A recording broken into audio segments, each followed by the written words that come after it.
The Drew Yari Show.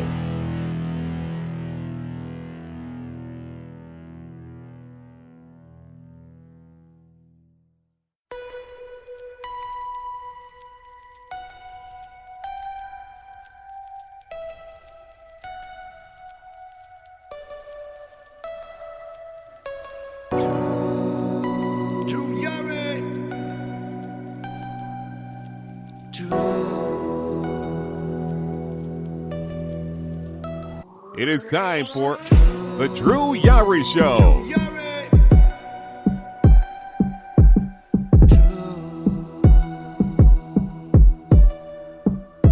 Drew Yari.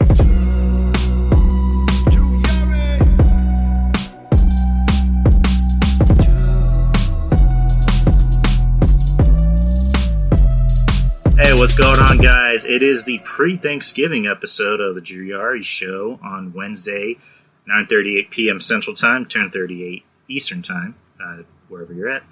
And I'm not alone. I have two special guests with me. I have returning for, what is it, like the fourth straight week, Mr. Kevin Castle. Get over yourself. It's 3 weeks. Okay, 3 weeks. 3 weeks.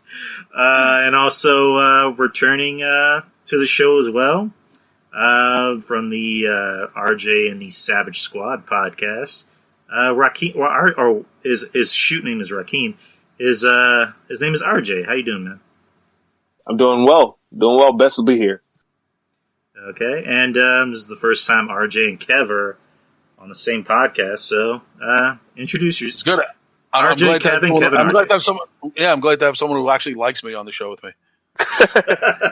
Man, you have no idea. That's good. Man. That's good. I'm not talking about Drew. I'm talking about RJ. I'm not talking about Drew. I still am on the fence about how Drew feels about me, but I know RJ likes me.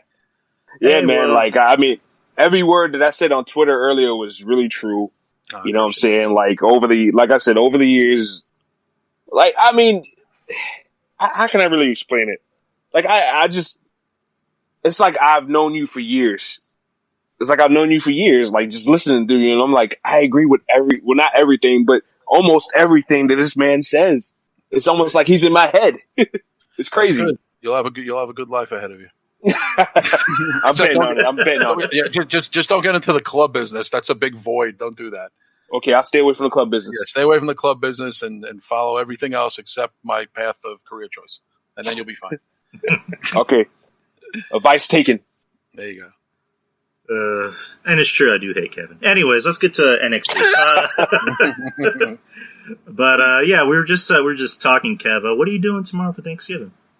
Nothing. That's why I was just crashing before, because I'm probably gonna I have to do a bunch of stuff as far as we're doing something on Friday for one of the clubs that's still open, trying to do some sort of online concert thing, which I'm totally against. I mean, to watch shows online is just garbage. I don't even want to be part of it, but I promised I'd help put it together. I'm not going to put my name on it. I'm just going to help behind the scenes, get some bands to perform and stuff and organize it and stuff. So I'm probably going to, even though everyone's doing that Friday, everyone's taking tomorrow off, I'm probably going to work on my end of that tomorrow so I can knock it out of the way and get it done. And this way I have Friday and Saturday to focus on other things. But yeah, I don't have any plans because my family's mostly out of state. Half my brothers are in Florida. My other brother's upstate, John Draper. My brother Mike, I think, is out of town, and my mother's with her boyfriend's family. So yeah, I don't mind sitting it out this Thanksgiving. It's okay to me. I mean, Christmas is another story. Thanksgiving to me is like, I'll sit it out and sit. I don't have a problem with it. I'm just going to get some stuff done that I need to tomorrow. That's it. Just basically prepare some things that I have to do. Thanksgiving's not that big of a holiday to me. It never has been. I just don't feel that way about Thanksgiving. Christmas, another story. Right. What are you guys doing? I was just telling RJ and also Sean in the chat room, I'll be working tomorrow. Oh, you're working? Wow. Yeah, unfortunately. Because they act usually a month before the big holidays, like Thanksgiving, Christmas, New Year's Eve, blah, blah, blah. They'll hand out this sheet saying, what holidays you want by, I guess most to least, and that depending on it goes by seniority, and I put in Thanksgiving as like second or third, and unfortunately I didn't get off, so I'll be working tomorrow, and it's just rough, because it is what it is. Like you said, Thanksgiving's not that big of a deal. It's Go ahead. Well, also you're in Texas. I mean, RJ, you're in Brooklyn, right? You're here in New York. I'm in Queens, but you're in Brooklyn, right? I live in South Carolina, actually. Oh, you're in South Carolina. You used to live in Brooklyn, is what you said. Right. Because your Brooklyn Savage thing threw me off. Mm-hmm. Here in New York, they're making it miserable to get together, and they're fear mongering big time here. And don't visit anybody. Don't visit grandma. You're going to kill her and get her sick. It's just such a negative narrative. I want to just sit out Thanksgiving. I know in other states they're celebrating. I see friends in Florida who are getting together who aren't under the restrictions we are. So here in New York, they're just fear mongering with the cops and everything, and violations, citations. I know a guy who got a $15,000 violation ticket the other day at his restaurant in Long Island. I mean, it's ridiculous. Living in New York is garbage. So I hear the narrative is pushing a negative narrative that, okay, get together on Thursday, man, come Monday, we're probably going to shut down the whole city. You guys asked for it. We have such a bad relationship with our governor and mayor, majority of the city. And it's not along the dividing lines of Republican and Democrat. It's along the dividing lines of First Amendment and constitutional rights, which everybody wants. I mean, the fear-mongering is amped up like you wouldn't believe today in this town. It's like people are like, I don't think I'm going to go see my mother. I mean, it's really, I thought it was going to get better with a new president-elect, but now it's been extended. Trump's bowing out. Biden's going to be president. And but this thing continues with this garbage, with this playing politics with people's lives and threatening to shut the city down again and put people out of business. It's hard to celebrate a holiday like that. People are on edge. There was an article today about more New Yorkers on edge more than ever right now. So it's online therapy is at like an all-time high here in New York. So it's unfortunate. So you guys live in different. I want to ask, RJ, I was in South Carolina. I know how it is in Texas, Drew. But yeah, here in New York, it's just a shitty narrative here, and they're trying to really downer the whole Thanksgiving thing. So I'm like, you know what? I'm glad I'm staying home and staying by myself. People just want to break and feel good about something, and they're just not allowing it.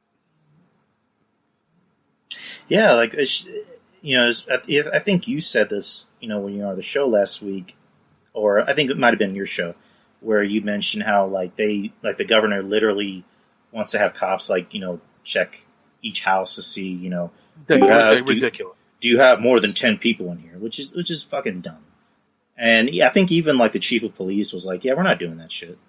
Isn't that what happened? I think you shared there, John. In the town, in the towns, they're doing that, in towns, but the city-fied cops, I don't know how they feel. I thought for sure there was going to be some sort of good feeling with the change in presidential crew and a new group coming in the new year, and it was just going to be an uptick in positivity, and it's just not happening. Not in my town, and that's what kind of sucks, because other people tell me, they say COVID is up and stuff, but there's a little bit of a better feeling in the country. I'm like, it just is not affecting where we live here in New York.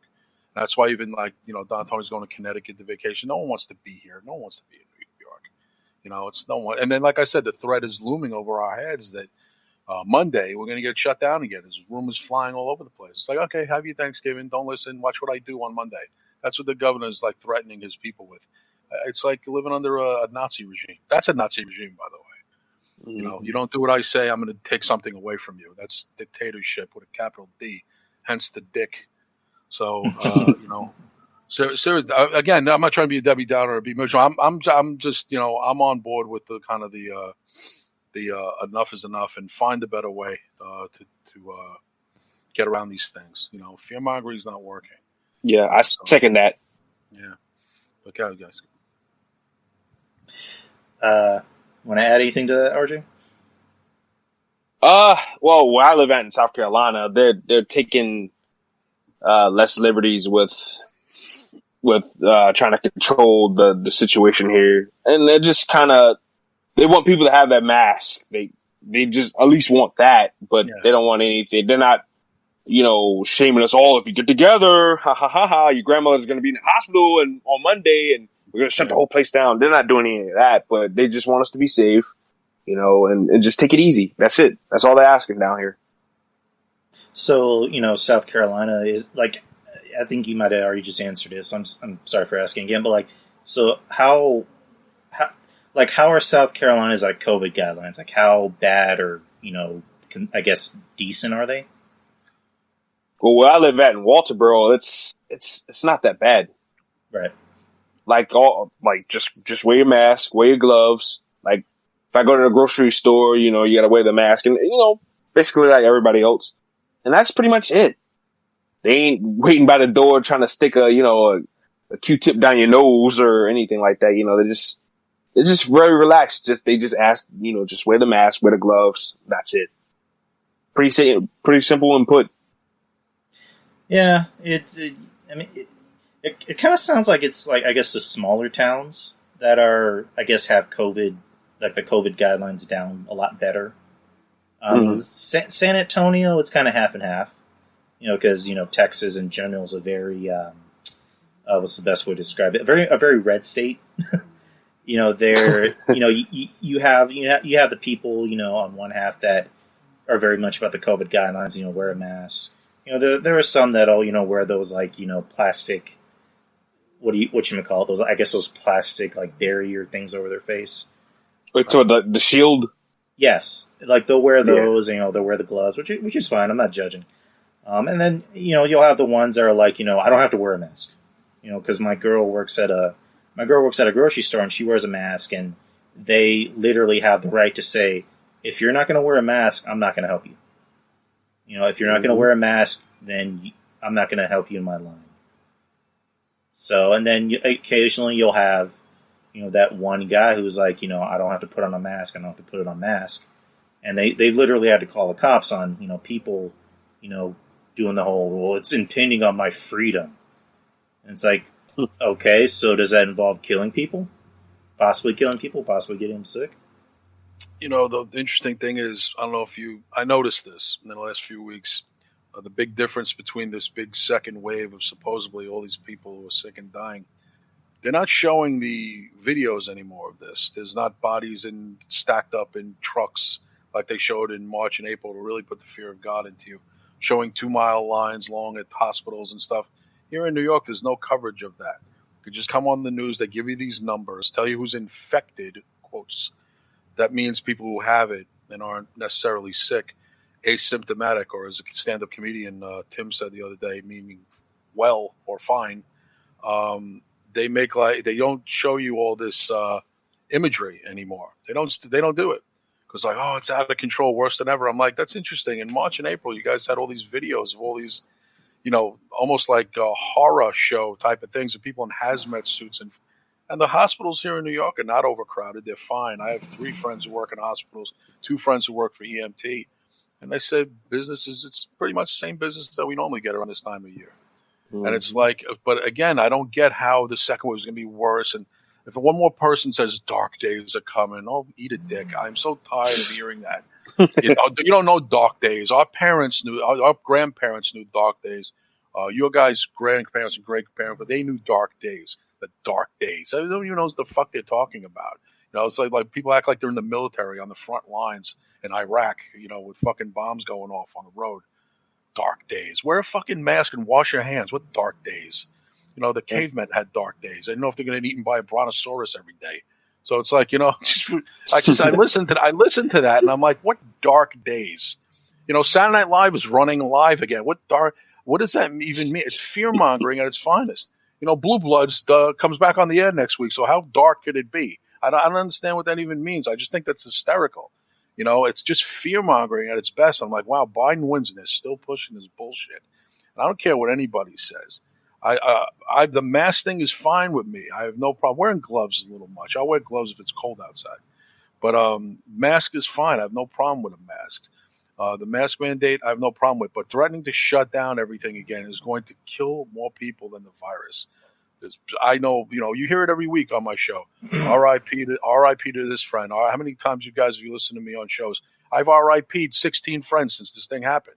You know what I mean? And guess how many people died of COVID, by the way, out of the 16? One out of 16 died from COVID. One. And I'm a middle-aged guy, by the way, in the wheelhouse of over age 50 in the whole COVID doom and gloom scenario. Okay, Right. one. So again, more people are dying because I'm depressed. I talk to people who aren't even the same anymore because their business is going. I can't have conversations with them anymore. They're like dead to the world. They just have lost all hope. They have to find a better way to let people go on with their careers and their livelihood while taking extra precautions. You cannot shut the city down again. You cannot shut America down again. And if Joe Biden shuts America down again, we will truly have, we're not going to have civil war against Republicans, Democrats. We're going to have warring factions. Yeah, actually, the Dems and Republicans will team up and go against the government altogether. They're like, hey, I wouldn't have voted this asshole in if I knew he was going to shut down my business again, because that's going to kill the small business owners and a lot of Yes. ethnicities, Black, Hispanic, Asian. It's going to kill all the businesses. It's the ridiculous. That's not going to do anything. There's got to be a better way. Other countries found a better way. We got to find a better way. I agree. Wearing a mask is I wear a mask. I could care less. That doesn't even bother me. The mask thing is like I got so accustomed to it. It's like nothing but a thing. It's a pain in the ass. Sometimes you forget it. Like I've had to go back home and double back and go back. I forgot it. Go and get it. And I just put it on and just wear it in general so I don't have to put it in my pocket or wear it hanging from your ear, which you look like a da-da-da doing that. You look like an idiot. When it's hanging off your ear, you look like a dog that has a fucking Christmas ornament on his ear.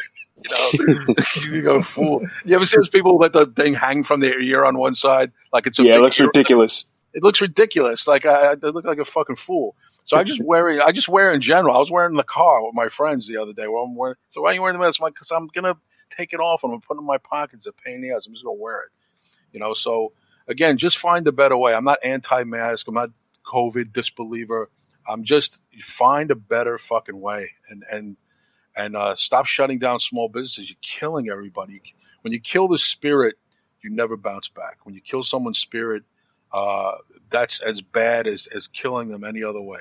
Because again, the whole, suck it up or whatever. Oh, suck a dick, suck it up. People have sucked it up. People have sucked it up since March when you said 2 weeks to 2 months to flatten the curve. We're on fucking month number 9. We all could have been fathers of new children at this point. We all could have had babies together at 9 months. With bringing a bunch of kids into the world. So, they sold us a bag of bullshit, totally intended to close this down for the rest of the year. And anybody goes, I knew they were going to do that. Well, you should have gave us a heads up about it because most business owners didn't know they were going to do that. And if they shut down the city again, I've never thought in a million years I work at 4 clubs and 3 out of 4 who have no association with each other than I work there. All 4 different ownerships, all 4 different economic situations. 3 out of 4 are now closed. And the last one standing is the smallest club that has the cheapest rent. That's why Lucky 13 is still open. But they are on the cusp, the fucking cusp of closing, the cusp.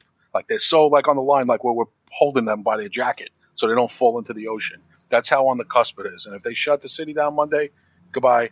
So then again, it forces people out of a career. And what are middle-aged people and older people supposed to do when they only know one thing for the last 30 years? Working in a store, bagel store, pizzeria, restaurant. What are they supposed to go do now?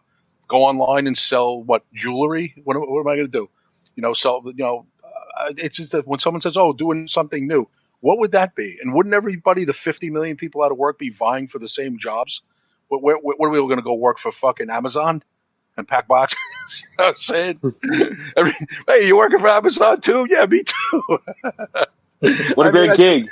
I think it's hysterical. Like, 52. I'm like, how old are you? Well, I'm 30. I'm like, yeah, when you're 52, tell me about go finding a new career in the older middle-aged twilight of your life. Tell me how easy that is when you're in the same profession for the last 30 years. So again, I mean, you two guys are young, but it's still, even, you have would you say you have a secure job, Drew? I mean, I don't mean to like rub it in anyone's face, but no, it's not rubbing anybody's face. But your profession is pretty safe, right? Yeah, it's safe. I'm blessed. Because the job we're at, it's weird because they let go of a lot of officers. Well, I mean, it's a combination of they let go of officers and a lot of officers quit. Did they? Oh, really? They quit? Yeah, I mean, the county sheriff's office I work at, I don't want to like get into it too much, but it's just it's very poorly run.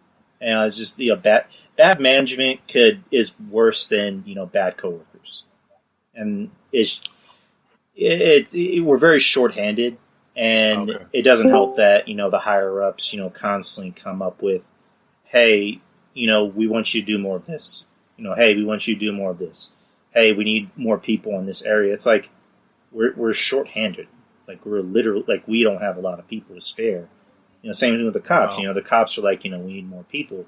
And you know what the chief's response to that was? What? I'm getting sick of that excuse. Really? Wow. He Well, literally, at least you get, again, you're working on Thanksgiving, but look at it almost as a blessing because you have job security, which is Right. something everyone, if you ask someone with, like in my profession, what they want for Christmas, my job back would be what they say. So, I mean, Right. what do you do for a living, RJ? Are you working? Like, has it affected you in an economic way, work-wise? Definitely. I work at a dry cleaners here in town. I've been working there ever since I was 19 years old, and ironically, that's why I used to listen to a lot of the Don Tony and Kevin Castro show during the early parts of Tuesday mornings and stuff like that. And Oh, cool. yeah, man, I've been there ever since I was 19. I'm 26 now, and yeah, it's definitely had an effect on my pockets and at the job itself. And my boss actually had to shut down 2 locations earlier this year, and so I'm blessed to say that I'm working currently right now, but I don't know what the future holds, and if they shut down everything again, I feel for their worst. I don't know how much longer I'm going to be employed if they shut down everything again. Right. That's going to suck. Yeah, you kind of dodged the bullet, so to speak, the first wave around. You were able to maintain your job, and you figured, all right, probably the worst of it's over. And now the second wave, right, you can get hit on the second wave. So Yeah. that's what sucks is like people who skirted the first wave were probably thinking, oh, shit, thank God, because it can only get better. And now when they're saying, oh, it's going to get worse, but it's funny. I can tell you guys something. I talked about this on, I was with DT and Mish on a special episode of Breakfast Soup last night. And my cousin works for Pfizer, and he's got a pretty big position there. I brought it up before. And he had told me, the vaccine is legit. It's on the way. It's going to be distributed in December. Should get to New York in March and April. A majority of the country should have it by April 1st.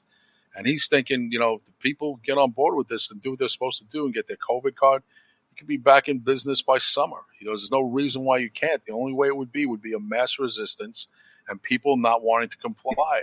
And then those people will kind of not be able to really move around and go anywhere because you're going to get almost like a non-driver's ID or driver's license. It's going to be called a COVID card. And I was vaccinated, almost like, oh, I got my flu shot. It's going to be one of those kind of things. Keep it in your wallet or you download it on your phone.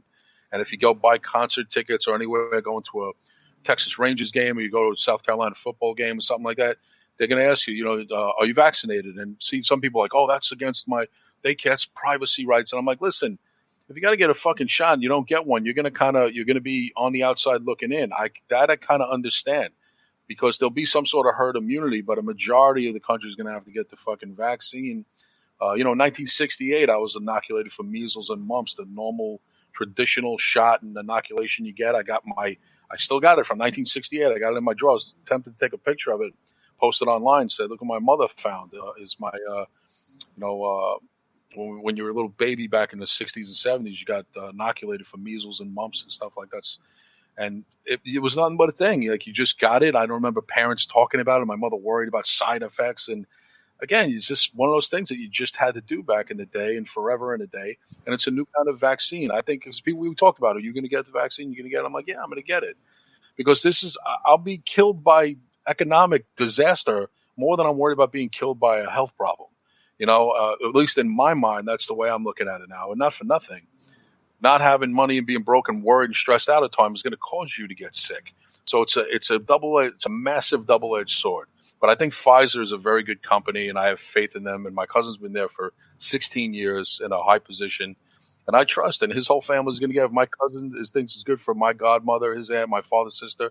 He wouldn't steer me wrong. So his word to me is like, I'm gonna roll the dice with that because I can't roll the dice another way and keep myself out of working if I don't get a COVID card and get vaccinated. I won't be able to work in my industry again. And I'm not ready to call it a day in my industry. I put 28 years in. I want to at least get to 30 years. That was my goal, and I'm 2 years shy. So, I want to go back. And if I can't go back because I don't get the thing, I'm only hurting myself. And I know it's going to be a big thing in the new year about people, I'm going to get it, I'm not going to get it. But I think at this point, with technology, we got to roll the dice on stuff. You know what I mean? To worry about and I said this last night, if you worry about the government is watching you, if you get the COVID shot, they're already watching you. So even they're watching you more if you don't get the COVID shot. I think you're under more investigation. I think you're going to more scrutiny if you don't get it. So, like, do you think this would be like a mandatory thing? Like, say if you, like you just mentioned, like if you want to, go to a ball game, if you want to go to a concert, or if you want to like apply at a job, they say, okay, you can start working, but you just got to get this. Did you get this vaccination?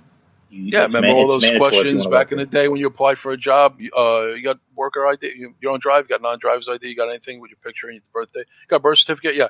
Got your COVID card? Oh, yeah, got this too. That's going to be the norm now with everything. Going buying tickets to the playoffs, big gathering or whatever. Now, you could skirt the razor on the COVID thing, like when my cousin was telling me, small parties, barbecues, under the radar, kind of like working off the books, like under the table. But to do something big where you got to put yourself out there, you're not going to be able to go.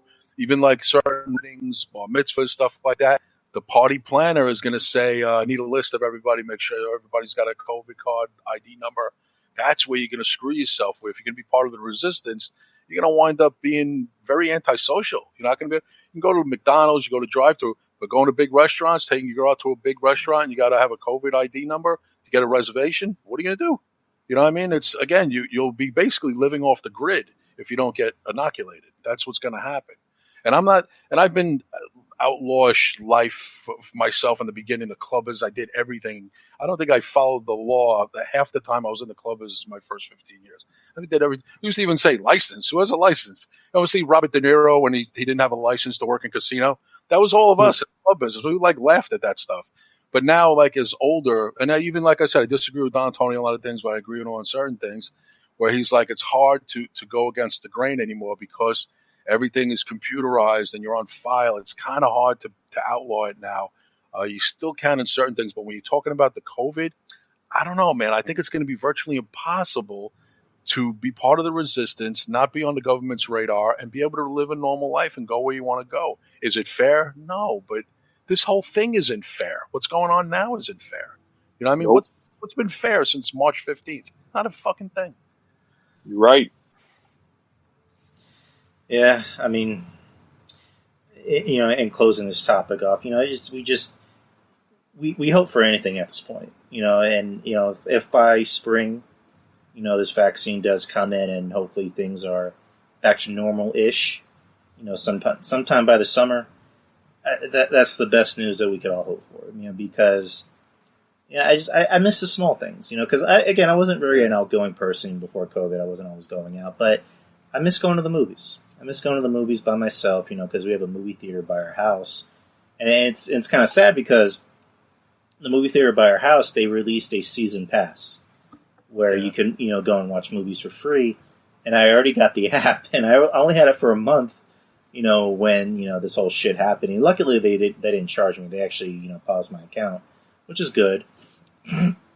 But, it's just, I miss the small things. I miss going to the movies. I miss, if I had the chance, go watch the Spurs play, or go, if I had the money, go to a Raw or a SmackDown or an NXT. I miss being able to watch a Spurs game at home and see the fans. They were doing that here. Okay, I was just reading what Chris said, but yeah, I just miss small things, and hopefully by next summer, by next May or June, we could get back to just enjoying life. You know what I mean? Sure. You're right. I agree with you 1,000%, both of you. And I mean, you're right. It's the small things. You never know how good you really have it until it's all gone. That statement is so true. And I just miss going to the karaoke bars, like the one that's right around the corner from me. Like I miss going there and just messing with the ladies there and just mess with everybody there. And man, it's just really tough. It's been really tough. And I would give anything just to have everything be normal again. Yeah. It's, even before I was talking to some girl, just before the show, about a few minutes before the show, because I was supposed to email her back. Then I didn't. She was on Instagram, so we were just writing each other. I was kind of rushing it because I knew I had to get on the show. And I was just like, and again, I almost forget, I don't even know when can we make a plan. Like I said something like, I'll definitely see you before the end of the year. It's like, for sure? And I was like, I think so. I said, she goes, oh, yeah, well, you know what? Like, let's just plan for something in, the new year. Like, we'll get together and stuff. She lives far away and stuff. So she doesn't want to make any plans that are going to get possibly broken. It's hard to make a plan with someone from out of town because we don't know, again, hello, maybe they're going to shut the city down again. I don't know. So she's right. She's like, you know what? Let's put it on hold. She goes, in the meantime, we'll keep conversing here and stuff. It sucks, but, what are we going to do? But, you even do this thing like, it just makes it look forward to getting together. Then it'll be good times. And, we'll just tough it out for now. And I'm like, yeah, I've been saying that to myself since March 15th. It's like everybody I talk to is like, you know what? It makes it that much cooler when we get to hang out finally, and drinks are on me and blah, blah, blah. And I'm like, yeah, we've all been kind of fooling ourselves saying that the whole year, but okay. But again, I said to myself, yeah, I almost got a brain freeze. I'm like, oh yeah, how can I make a plan? Make a plan for what? They don't even know where WrestleMania is going to be in March. How am I making plans for January? We don't know where we're going to be. So again, the only plans you can really make are like the little things that you know you can get to. But as far as out of town or getting on a flight or being open a certain thing or booking a room or something, you can't do that right now. It's very difficult because it can get scrapped at any time, and no one wants to lose money or wait on getting a refund from anybody. Refunds are hard to come by. I don't know if you guys know lately. If you give your money to somebody, good luck getting it back. Yeah, you're right about that. Yeah, fuck that. I mean, there was a couple of plans that was ruined for me. Like, two of my best friends got married this year, and they were supposed to have a big to do, but all that got scrapped due to COVID, and I couldn't go and be with my boys during their big moment. So that really sucked too. So yeah, yeah. I mean, even like Drew, your friends with the two. Trez got married, and she didn't have her traditional get together. Had a limited amount of people go to the church, and then couldn't have a big reception or anything. Now that's bumped to March. I think it's mid to late March, and I'm not trying to jinx it, but I'm even wondering, is that going to happen? Is that going to get pushed back? I don't know.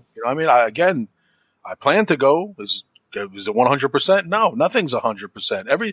Right now, if you don't think everything is 50-50 for the first half of 2021, you're kidding yourself. I would say January through April is to be announced. It's like TBA, like we used to put on flyers for concerts, like if we had a special guest, plus TBA, to be announced. We can't. There's nothing definite. The only thing definite is, it's going to be 2021 January 1st. That's the only thing. And we have a new president. That's the only thing we know. Outside of that, we don't know anything. And we know the vaccine is done. It's just about ready to be shipped and approved fast track. There's some things we do know, but we don't know the end results of those things. It's to be determined. So it's hard to make plans right now outside of your little world that you're in your city or your town. Yeah, I mean, Kevin kind of hit the nail on the head. To be determined. I mean, because you kind of, at this point, especially with the new year coming up, everything has to kind of be taken one day at a time because you kind of have to be forced to live in the moment, almost, because you can't make plans because you're not sure what's going to happen tomorrow. You're not sure if let's say tomorrow, or not even tomorrow. Let's say at the beginning of the new year or the beginning of his term, Biden wants to be like, okay, we're going to be on a national, lockdown. It's like, well, I guess I can't go to Universal Studios or I can't go and see my mom across town. So you kind of have to just wait. Like you really have to just wait things out until you see what's going to happen. And, like I said, hopefully by June, things are back to at least normal-ish, where we can just enjoy the little things. Where we can go to a movie theater. We could, not have to. I mean, I would say they're still gonna maybe make it optional to wear a mask. Yeah. Just until things are the numbers are down. But yeah, just when the numbers go down, people need to stop being so comfortable about it. Like, don't be comfortable. Still wear a mask. Hand sanitizer. Social distance, the whole nine. Just. I don't know. I guess in closing, just don't get too comfortable. That's just the best way I'm going to put it. Nope, you can never get too comfortable, especially with the unpredictable nature of what's going on in the world today. You just never know. And I just live my life for the moment, like you said earlier, because you just can't count on tomorrow because it's not promised. It's not a given. No, you can. And I mean, I think if you're a young person, I would, there's a little bit more, uh, you could be a little bit more optimistic. I think older people like me, I'm noticing, usually pretty strong constitution and stuff. But even like I said, guys that I even in my business I looked up to, club owners and some certain guys who've been in the business a long time with me are like, just totally defeated. I mean, completely defeated. And talking to them depresses me. I kind of don't even want to talk to them anymore because even my pep talks aren't helping. They wind up like, it's over. It's and then, it's like being on a team with a teammate and you're down 5 runs in the 7th inning. You're like, I'm looking at the lineup. I just don't see anybody getting a home run. I just don't see it. And that's like the attitude of everybody. I just don't see it, Kev. I'm like, I know, but anything is possible. We don't see a lot of things, and then things happen, and things. I don't know if things happen for a reason. Get all, on that aspect of things. But I think on any given time, as much as you can get bad news at the drop of a hat, something good can come down the pike too. I think again, I was definitely more of a glass half empty guy for most of my life. I became more of a glass half full guy as I got older, and I'd probably take after my father in that way. Because again, I think I have the type of personality too. I think if I got too down too down and too depressed and stuff, people wouldn't want to talk to me. So again, if I switch my attitude up, it wouldn't behoove people to want to work with me or be associated with me. To me, that's even in wrestling. We're going to talk about wrestling, obviously too.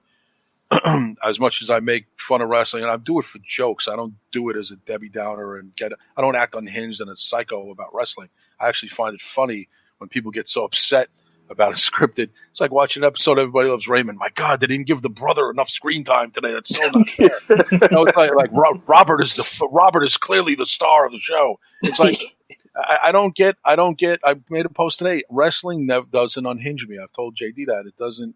He even says to me, "Why don't you get mad?" I'm like, it doesn't unhinge me. It never did. Like if you listen to DTKC show, I don't think I've ever had a freak out moment over wrestling. I watch wrestling for escapism and a getaway. I do shows for escapism, getaway. It's as good for me as it is for people who listen to me. Mm-hmm. And here's my thing with a bad wrestling show. Shit, that sucked tonight. No, all right. Hopefully next pay-per-view will be better. And that's it. I'm like done. I'm over it. But there's people who go on. They can't wait. They're like burning to get on a podcast. And goddamn Vince better get out of the fucking business. And I'm like, first of all, I don't know if anybody knows this. Vince owns it. You're telling him to leave his own business like Joe Pesci. Joe Pesci in Casino goes, you're telling me to get out of my own fucking town? That's why when someone told me Don Tony Kevin Castle show, I go, there is no Don Tony Kevin Castle show. If Kevin Castle isn't there, it's my show too. I'm the co-star. So it's like I think it's so funny when people make those analogies, like get out of this or you fire. How do you get fired from your own show? So it's like when you own the rights to it. So it's like, but Vince thing cracks me up. Once Vince McMahon is gone, it's going to be great. How do you know? What if someone worse takes over for WWF? And what if that's somebody? And I said this last night with Mish. What if it's somebody who doesn't know how to do the wheeling and dealing and the finances that Vince has and the investments to keep this company in the fucking green? What if it's someone who fucking, the WWE gets even worse? They start, we're paying two guys too much. What's with these three? Let's cut that contract. New ownership, that you guys know it too from supporting teams and stuff like that. New ownership doesn't always mean better days ahead. It sometimes means worse. Exactly. The new Mets ownership is a great thing because the guy's already tweeting, having fun with the fans and making jokes because he's a younger guy and he's tired of the losing culture of the Mets in the last 25 years, 30 years. But Vince, again, how do you know Stephanie's not going to follow the playbook of her father or Shane? They might have a younger, hipper thing and they might get with different social aspects of wrestling and being involved in certain things. But as far as money goes, how do you know they're not going to cut people across the boards? Because Vince isn't the cash cow anymore. I think when Vince leaves, I think financially, WWE and I think stock people are going to get off that ship big time. They're like, Vince isn't at the helm anymore? Get the fuck out of here. So again, when everyone's like, when Vince dies, everything will be better. I'm like, you're dreaming. You're dreaming. That's not necessarily true. And again, he owns the fucking company. I mean, he'll be gone. And again, I may judge clowned on him too because he looks terrible, but I'm not making fun of him because he's elderly or anything. It's just that his, the makeup job is just ridiculous. His eyebrows were up his hairline. We'll definitely talk about that. But I mean, I personally, I think Stephanie would do a worse job because I think she would try to run it almost like like a CW show. Like, I forgot who said this. She would try to run it like a woman. Vince, looks at it as an entertainment company, as a TV show. I think Stephanie would try to run it like people run Total Divas. Shane, I think would be an interesting choice because I think Jim Cornette actually touched base on this. Shane actually wanted to buy the UFC back in the day, but Vince didn't understand it, so that's why they didn't buy it. Shane, I think has the mind of how to run a sports company, or he would try to run it like a sports company. Everyone says Triple H will be the next to helm. I don't even think Triple H would want to run the company. I think Triple H would just be happy in NXT because I don't think he would want anyone running NXT besides him. So keep him there. So too. And I think what is it? Daniel Bryan and Edge are on the writing team, and it was just announced today Hurricane Helms is back as a producer. So I think Shane would be a good choice to run the company. I think he'd be a lot different than his dad as far as running business, because Shane, I think, is a little bit more not a pushover, but he's less cutthroat than his dad. What do you think, RJ? Shane McMahon, he's got some weird, wonky ideas. That's for sure. He's got some, but he's got some weird ones that I've heard over the years as well. And as far as Triple H, I agree with you. I think he just wants to be in NXT and run that. Him and Shawn Michaels, I think they're good with that. I think it's going to be Stephanie, and you guys are right. I think it's going to be a shit show because she's going to. What's that one famous quote she had a couple of years ago? Philanthropy is the future of business, or something like that. Mm-hmm. Yeah, I'm all set on that, Chief. No, no, thank you. Yeah, but I think it's going to be her. I think an outside person coming in is always a possibility of someone at the helm. I mean, they can hire somebody, but their hires have been complete failures. I mean, these people from TV, and they got writers from The Simpsons and that 70s show and stuff over the years, people who wrote regular mainstream television. And most have not worked out. There was only one guy many years ago. Who's the guy who now is Rock's personal writer or assistant? Brian Gewirtz? I think that's him. He was the one, he's still with Rock. Rock employs him in Florida. And Brian Gewirtz was, I think, one of the better hires they ever had. And again, The Rock ended up, grabbing him for his Hollywood career. Gewirtz left anyway on his own accord. He wasn't fired or anything, but he was one of the best guys they had. And that was during that early 2000, late 90s, early 2000s era of ruthless aggression and stuff like that. So they haven't had a really good writer. I couldn't name anybody. So many people come and go from this company that you have no idea. But the one thing I'll say is, I'm sure you guys agree, Bruce Pritchard hiring was the biggest clusterfuck, and Eric Bischoff. The two of them are just, wrestling has passed them by, in my opinion. I mean, you're right. As podcasters, look, we're old school fans too. I'm not that far off from Bruce Pritchard's age. I think Bruce might be 5 years older than me. But the wrestling has passed them by as far as that kind of stuff goes. Podcasting or whatever, that's a different story. Talking about his experiences and his opinions on stuff, that's good. He's good at that. But literally being in the company and calling shots and stuff like that. And again, I'm convinced that he has a crush on Lana, the way Vince Russo had a crush on Sable, and that's why they're getting pushed. But the difference was Sable was over like a motherfucker. And you could say, well, COVID, Kev. Nah, COVID aside, Lana, the crowds would be booing.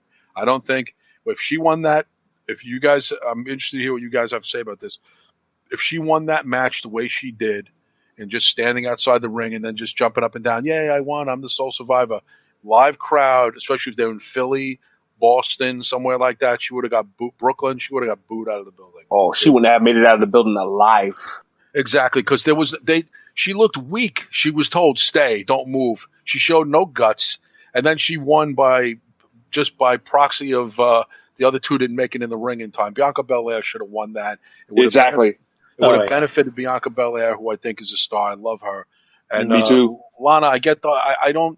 Again, the typical middle-aged white guy mentality. You go to the hot blonde every time. No, you really don't. I mean, God, the exotic women are far more cross-sectional to appeal to a mass audience. And people I hang around with too, it's like blondes are fine, and there's hot blondes. There always will be since Marilyn Monroe and back in the day. I get it. But that's not, it's changed, and it's not being a woman of color, it's ethnicity, it's hair color is not what it is. It's the hair is appealing, but it's the whole package, the personality, the face. Trish had that face, that smile that just melted you when she looked at you. Trish had, she's a sweetheart. Like, oh, I love Trish, and even if you don't like her sexually, you like her almost like in a family way. You want to give her a big hug. Lana, you don't feel that way. I don't know. You guys can speak for yourselves, but I don't think Lana is someone like, oh, I don't see kids go, oh, I just want to go hug Lana. Like, she doesn't have that connection. And I fight people on this, including DT, that I don't see it. And tell me how you see that. You're a smart wrestling guy. She's not connecting. And it's not because there's no crowd. Bullshit. She wasn't, she got a good reaction with Rusev. That's because they had a catchphrase, but that's gone. That shit's out. He's gone. He's Miro, mid-carding it up in AEW. She is not.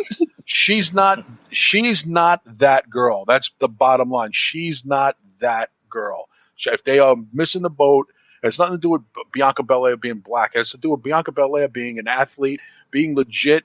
Her wrestling is fucking phenomenal. She's got charisma. She's got cool. She could be cool and sexy. Lana's like, again, yeah, she's attractive, but there's a lot of attractive people. I used to say it on the old show. I go on the D train. I could point out 10 better looking girls than Lana on a given Friday morning on the D train. So I mean, she's good looking. Doesn't wrestling have to have something more than that? That doesn't make sense to me. Oh, she's hot. I mean, with the hot. There's a lot of hot people. And also, by the way, Lana's going to be 36. She's not exactly young. So I mean, she's over 35. So I think maybe, hey, we're paying her $350,000 a year. We got to get something out of our investment. Okay, fine, but not the top spot. No way.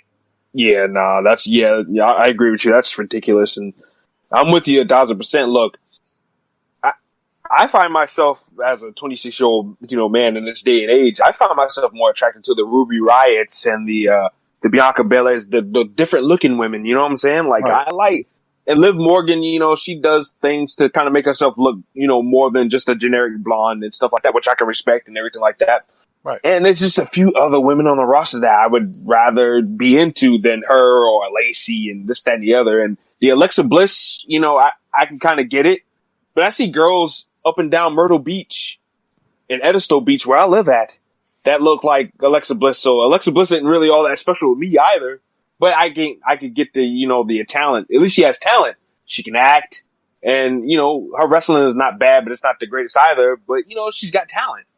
Whereas Lana doesn't bring anything to the table for me personally. Her acting is piss poor at best. Her in-ring skills are abominable. And her dancing is cringe. It's cringe. I mean, Drew, what do you think? Because again, we're all different age guys, different parts of the country. Like I said, all guys are the same. That's not necessarily true. I think women have always kind of given us a bum rap like that. If you're a male and you're heterosexual, you want to bang anybody, everybody's doable to you. Not true at all. I think that's a false narrative women think of us. What do you think of her? And Drew, your booker, that it factor. Kids will look up to her. Guys will think she's hot. Women will connect to her and want to be like her. Does Lana have any of those traits, in your opinion, to be a top girl? No, but here's where I kind of play devil's advocate, where I don't think she's being booked for anyone in her age range. I think, because she had that special that came out, which I haven't watched, which I kind of heard, back and forth things about it, where there's a portion in it where she kind of breaks down and she's talking about dealing with the internet trolls, people literally telling her that she should kill herself, which we're not fans of Lana, but come on, that's ridiculous. I wouldn't tell. Yeah, that's way over the top. Way over the top. So I think they're trying to push her towards, I guess, more of that that teen, preteen, adolescence, where you have a lot of teenage girls. I'm not a teenage girl, obviously, but I know I have friends who have teenage daughters. I have nieces, nephew. I have nieces. I worked around teenagers before, and that's something that a lot of people, a lot of teenage girls have to deal with. Not just teenagers in general, but teenage girls in general. They have to deal with that kind of anxiety. So when they see that, they can relate. But as far as like being a wrestling booker, I wouldn't book Lana, in that spot because, she's already not that good in the ring. She's not good on the mic. Her character is just, it's not relatable to, people like us, in our age range. So I'm at this point, I'm kind of baffled as to why she's still here because I thought it was going to be a gimme that she was going to be released alongside, Rusev, if not alongside, a little later, but I don't know why she's still here, honestly, because, NRJ hit the nail on the head. I like girls that just are unique, that have a unique look to them and a unique attitude, like the Ruby Riots, like the Liv Morgans, Bianca Belair, same thing, Rhea Ripley, Dakota Kai, Shotzi Blackheart, when we see women like Tony Storm. Tony Storm, there you go. We see women like that and we go, that's different and I like it. I like different. I don't like the same carbon copy blonde that we've been seeing since 1996. It's good to have variety. It's like when you go to a buffet, yeah, I like chicken, but don't want to eat chicken all the time. I want to have steak. I want to have pizza. I want to have lobster. It's just that's what wrestling kind of has always been. Is that it's like going to a buffet. It's like, yeah, I like what's a good example. I like Toni Storm. I think she's gorgeous, but maybe I'm in the mood to watch Dakota Kai. Maybe I'm in the mood to watch Rhea Ripley. Maybe I'm in the mood to watch Bianca Belair. And Kev, you mentioned this. It seems like it's a Bruce Pritchard thing. I think you're right because, like, how the hell else does this girl still have a job? And she's just, when she started off as a manager, she was good. She was really great in that role. Yeah. And then they put her in the ring, and then they made her talk, and then they took away her Russian accent without really explaining it to us. It's I don't get it. Her and Paige, I don't get it. I don't get why they still have jobs here. Remember, and it's hard, and I'm not comparing her, matching her up evenly with this, but do you guys remember when WCW did something the WWF never pulled the trigger on ever and made Miss Elizabeth wrestle? Remember that? When Elizabeth and WCW wrestled? And it looked Elizabeth wrestled a couple of times. Yep. She looked so out of her element. I think that WWE was the one who later on came up with that WCW. If you're here, you're going to have to go in the ring. Just like Stacy Keibler originally was Miss Hancock. She was not a wrestler. And they basically told her, you're going to have to get in the ring. We're not just going to have any. Even the Nitro girls, remember, they started having Fire and all those people wrestle. The Nitro girls had to start wrestling after a while. Because the dance, Kimberly Page had to wrestle. It wasn't good enough, which I always think is bullshit because wrestling is entertainment. And why do you have to learn to wrestle? I understand take a bump and learn to take a bump. That's fine. Learn to take a bump. We're gonna put you through a table one particular time. Even Lillian Garcia, I think, took a bump or two here or there. But I thought that philosophy is not. You're much better off if you can wrestle. Not necessarily, because if you really can't wrestle, you wind up getting hurt. You wind up really exposing yourself. You look bad, and then people kind of have a different look on your character, like, oh, Miss Elizabeth. And people always bring that up. Elizabeth, they almost make like Elizabeth was a completely different person than when she was a Macho Man in WWF in her heyday. When she went to WCW, and as you guys know, that's where she got drug addicted and ended up dying pretty much. Yeah. Because if she'd never gone to WCW and met Lex Luger and lived that WCW lifestyle, she would still be alive to this day. No one would have ever pegged her for a pillhead back in '86 when she's wearing the gowns and doesn't even drink and, just keeps to herself. She turned into a different person because WCW convinced her that this is what it is now. That days of you just being pretty at ringside and smiling, waving to the fan. No one, they want you to get in the ring, learn to wrestle, and it was a disaster. They did that with Keibler too, and they did that with what's her name, the other one, Macho Tori. Man's girl, Macho Tori. Tori was not bad. Oh, I think you meant Gorgeous George. Gorgeous George was another one. They were not originally supposed to wrestle, and if you guys remember, they actually fired one of Steiner's girls, Shakira. for not wanting to wrestle. Not wanting to wrestle, exactly. And again, I don't understand that. It's like they don't have to wrestle. And Sonny, when Sonny had to get in there and go at it. Terry Runnels, remember when they made Terry wrestle as Marlena a couple of times? Oh, it's just like she was sisters with Attitude or whatever it was with Jazz. Not with Jackie, PMS. Jacqueline. Yeah, why? Just let him be a personality. Why does Lana have to fucking wrestle? I don't. My point exactly. Yeah, they're basically killing her career. I don't get that. It's like, why can't she just be a manager? Why do managers have to wrestle?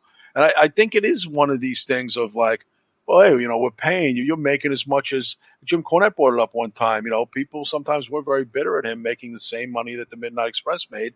So he took the bumps and got his ass whipped to kind of show I'm worth my couple of $100,000 that I'm making. No one can take me to task. I blew out both my knees for the business. I blew out my back. I had neck surgery.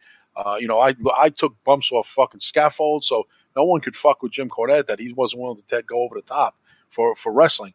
But he's also a male. So it's, again, I always thought I think a lot of people really overlooked that. The downfall of Elizabeth was how she was booked in WCW and got with fucking dumbass Lex Luger and lived that culture. And it was the worst thing that could have happened to her. Again, sometimes you take a look at things. You take a look and you say, again, and I'm not surprised. I'm not there. I'm just speculating. Lana makes $350,000 a year. That's a lot of money for her just to be backstage making snarky remarks to Charlie Caruso. That's a lot of money. Remember, they're not traveling anymore. She's still getting her regular check. It's a lot of money to work twice a week for 10 minutes. It is. It's a lot of money. So, hey, and you don't even know. You guys don't know. I don't know. She could have had a conversation. Listen, we're going to cut you unless you can start wrestling. It's the way it is. You got to, or you take a big pay cut. We don't know. We have no idea. They can't go to the dirt sheets and tell them that. They breach their contract. They get fired. Look what happened to fucking Zelina Vega. So you can't. We don't know what goes on. But the only thing, when we know what goes on behind the scenes when they're free and clear and they do a shoot interview and then finally tell us the story. So I think there's a lot more to the Lana story. Maybe them thinking we signed her for another 3 years. We got to get something out of our investment with this girl. We're paying her nearly $500,000 a year to basically fold her arms and make snarky comments to Charlie Caruso. And people and other guys are wrestling every show are pissed. They might have something to do with that. And that was a dumb thing to give her that kind of contract anyway. I don't know what they were thinking. Meanwhile, they let her husband go. So someone's got a crush on that girl, because what justifies a $350,000 contract for Lana? You got to be kidding.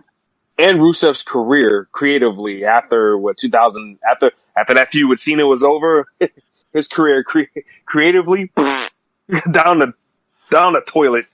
Exactly. Some people skate the razor. JTG from Crime Time talked about flying under the radar for 4 years, where he was still there getting a check. He was on doing dog matches, and sometimes people are like, "You're still here?" Like, he was almost like in a joking way. He wasn't happy about it, but he was still employed. Even Zack Ryder and this other guy, Kurt Hawkins, were paid basically to go to toy stores and buy toys. That was their job until they got on TV. Half the time, you could only find them on a toy clip of WWE letting them go and buy toys. And there was, again, $500,000 a year. Company's going to go, what are we doing here? Or you're going to get someone in here and go, what are we paying these guys again? And you could say, well, it's not their fault, Kev. They want to be booked, but they don't have a position for them. And listen, and during these days, you're going to want to hold on to your job like grim death. Not dumb. So she's probably doing whatever they're telling her to do. And by the way, let's just shoot the narrative down right now. It has not a damn thing to do with Miro at all. Oh, you talking about her getting a push on TV because in spite of him? Yeah, like to stick it to him. They don't care about him. That's why they let him go. Yeah, obviously. And I mean, if they really cared, they would have done something with him a long time ago. Exactly.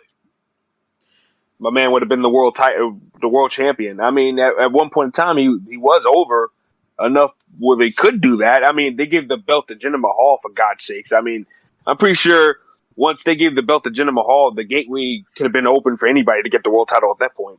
I think Drew Yari could have been champion. Yeah. I mean, I could have, but fuck. I mean, it's just you got to work tomorrow, though. There's no way they can give you the title. Yeah. I guess I'll never get that push that I've been yearning for.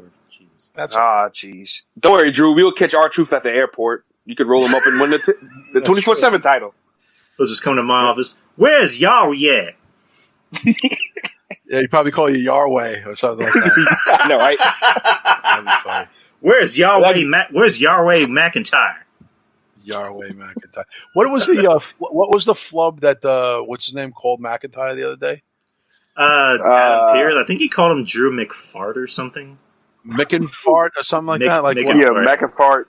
McInfart. Like how the hell did you? How did hell he? I mean, that was weird. I saw the clip and I'm like, was that overdubbed? And everyone's like, no, that's what he said live. I was like, oh, that was funny. I was like, yeah. I mean, again, anybody can make a flub, but boy, does to me Adam Pearce look like a younger, better, healthier version of Shawn Michaels.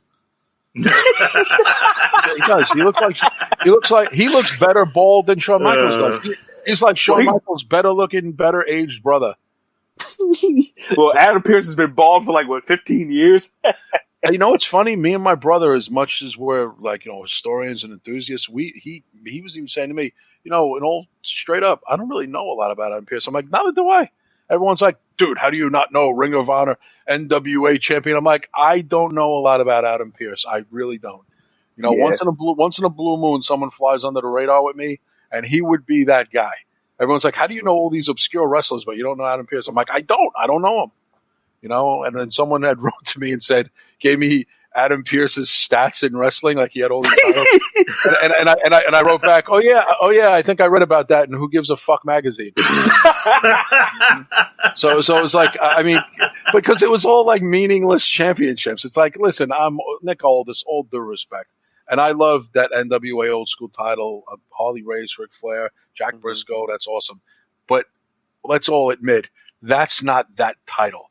That's not the belt. That might be the belt in theory that Harley and Jack Briscoe wore, but the belt that Nick Aldis has is for a small, little, tiny promotion in Atlanta. That's what that's for. And he wrestles the same three guys over and over again. So again, I like Nick Aldis, and I like that he stuck up for himself and told Bruce Pritchard to go fuck himself. I loved it. But I love that too. He's not the NWA champion of the classic 70s, 80s days. He's not. And especially during this time now, he's not that guy. So I'm guessing you're not going to be watching the premiere of NWA Shockwave next Tuesday? No, I'll watch it. But my problem with that is all my favorite, any of my favorites that I liked still going to be there. Yeah, I was going to say the roster got blown in half. From what I understand, Aldis obviously will be there. I think Thunder Rosa will be there because I don't think she has an exclusive. I don't think she has a contract with AEW as far as I know. No, not yet. James Storm is gone. He went back to Impact. Ricky Starks is with AEW. As far as I know, those are the only two names I know. I think there are other names that are named. The Allison Kay is gone. One of their top girls. Allison Kay is a free agent, isn't she? Right. Yeah. She announced last week that she was a free agent. So, but yeah, Marty Bell left too. This was announced. I believe it was yesterday, or the day before.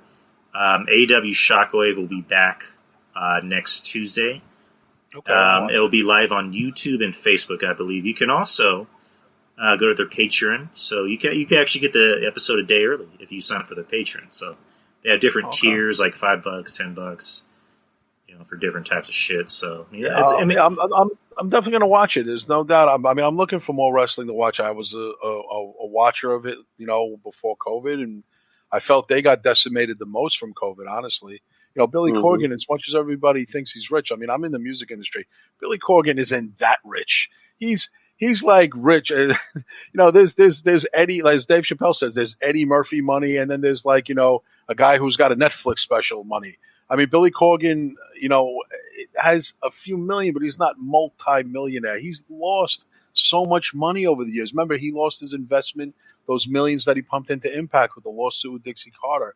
He's lost a lot of money over the years. And remember, Smashing Pumpkins is he's got other band members that have equal share in the Smashing Pumpkins. He's majority owner, but their back catalog doesn't sell that well.'re not Guns N' Roses. They're not fucking the Rolling Stones. Smashing Pumpkins had moderate success. They had pretty good success, but they're not Pearl Jam or the Grateful Dead or anything like that. It's not like that. It's not like that for them anymore. So again, when people are like, oh, Billy Corgan's got the money. No, he doesn't. Matter of fact, he's probably got to take loans out. He probably he's He's lost more on wrestling than he's ever made. I know that for a fact. He's lost a lot of money on wrestling. And listen, he let a lot of people go because he couldn't hold on to them, because he couldn't guarantee anybody a contract.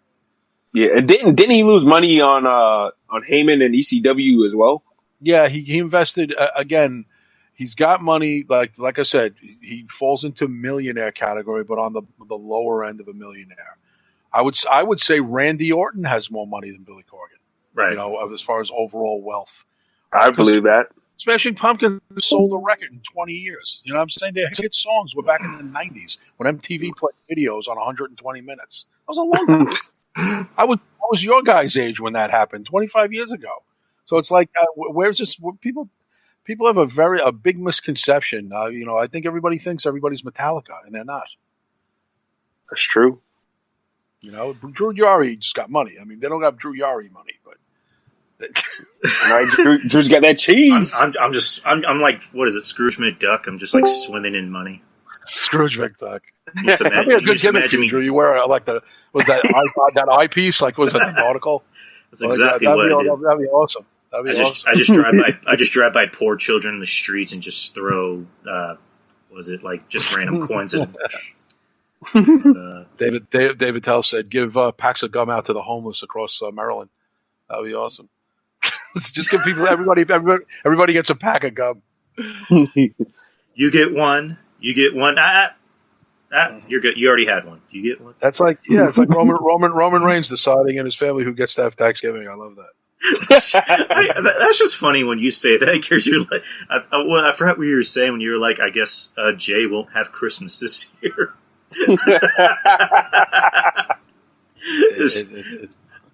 It's interesting. I mean, you two guys. I mean, I'm interested. RJ, I'm not quite sure on your exact take. I know you like Reigns, but RJ, what's your opinion on the new Roman Reigns? Were you a fan? I'm curious of him before this, or are you on board now with the new attitude situation? Well, I used to go to the NXT tapings back in 2012 when they first kicked off.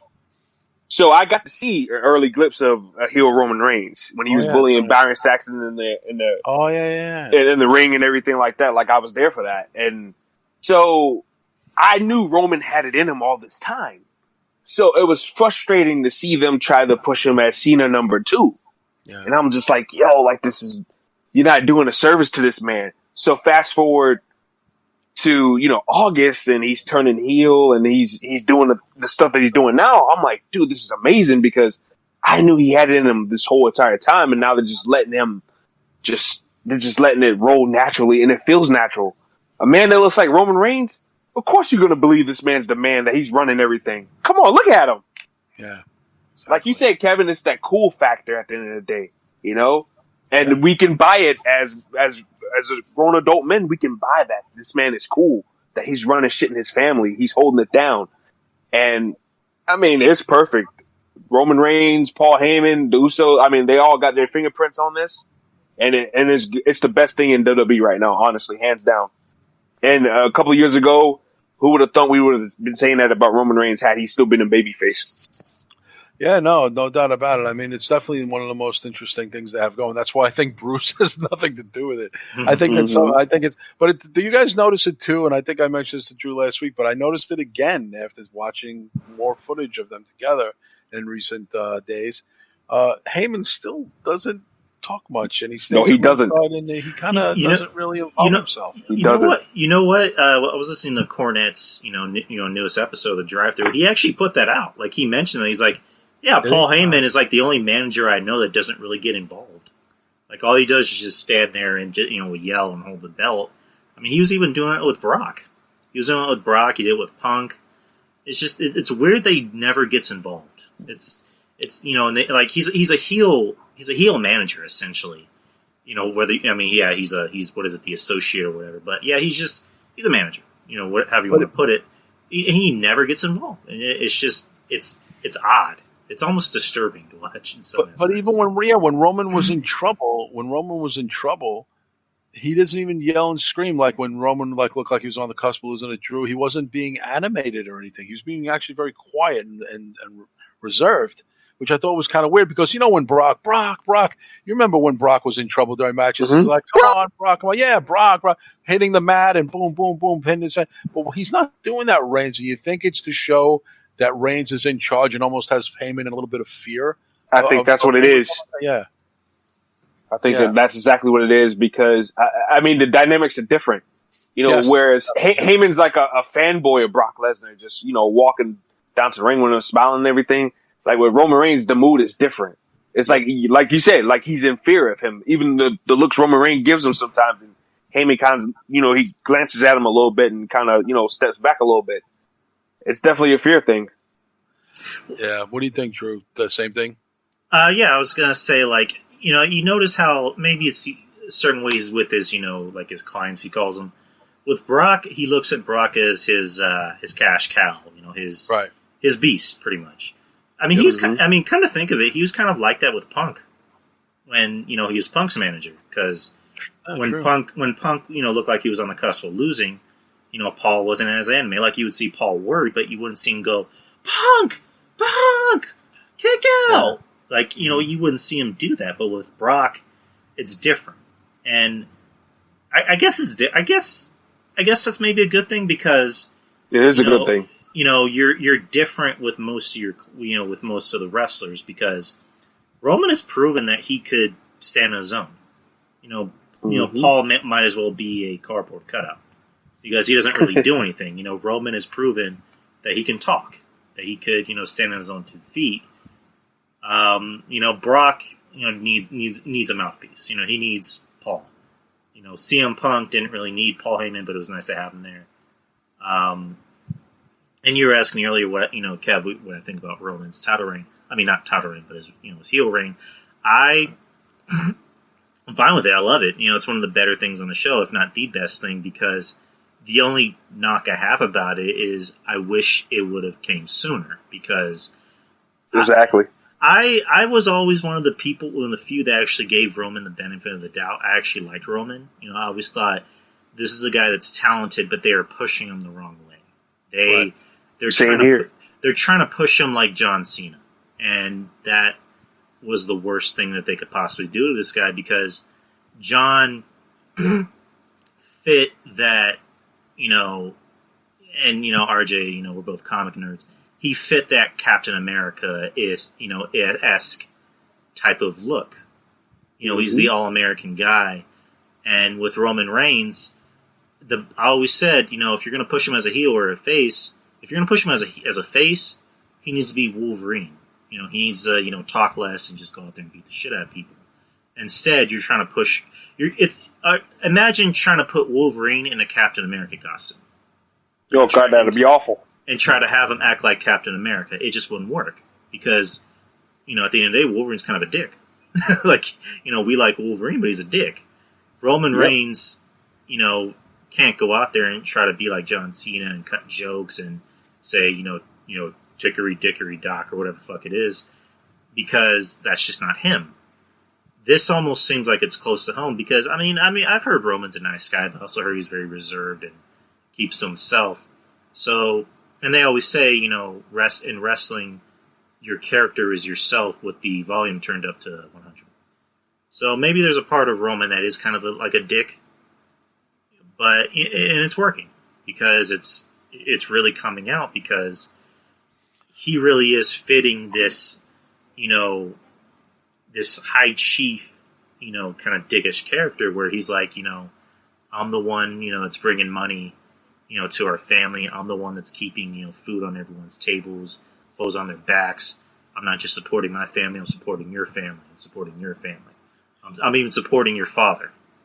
I like it. I love it. I can't really rave too much about it. I love it. Right. That's a good segue because I was going to ask you guys, did you guys get a chance to see today The Rock has been posting a lot of footage, clips and pictures of Young Rock, his new, that's his version of Young Sheldon. Right. Young Rock debuts in February on NBC. Did you guys know?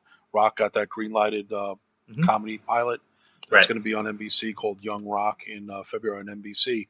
And they're showing the people who are playing the Samoans and who's playing Rocky Johnson. The guy looks just like Rocky Johnson, who's playing his father. Rock is 10 years old in this series, and they're showing Andre the Giant, the Samoans, all sorts of wrestlers from the 70s and 80s, Don Morocco, guys playing Bobo Brazil, all people who work with that. There's going to be like a plethora of guys playing wrestlers. There was a big casting call a few months ago for it. So yeah, the kid looks just like a young Rocky movie, and the guy who plays the father is spot on, and the mother looks pretty good too. So I was just looking at a bunch of pictures. Rock has been posting them all day, so that should be interesting. It's it's a primetime show. Young Sheldon was pretty successful. I think a young Rock would probably be just as successful. I'll definitely, if not more. Yeah, if not more. I mean, so again, it looks pretty good. I mean, I don't know. Rock basically chose today to really hype it up. In introducing the actors. They're all unknowns. None of them are stars. They're all unknowns. Some of them auditioned through Zoom and Skype. It's an interesting story of how they cast a lot of these people. No stars, no real major stars in this series. So they're going to basically, Rock's name is going to carry this series. Yeah, so, you're right. It's going to be interesting. Yeah, so good segue of, because we're talking about Reigns and the heritage of the Samoan family and stuff. Because Afa and Sika are in this whole thing.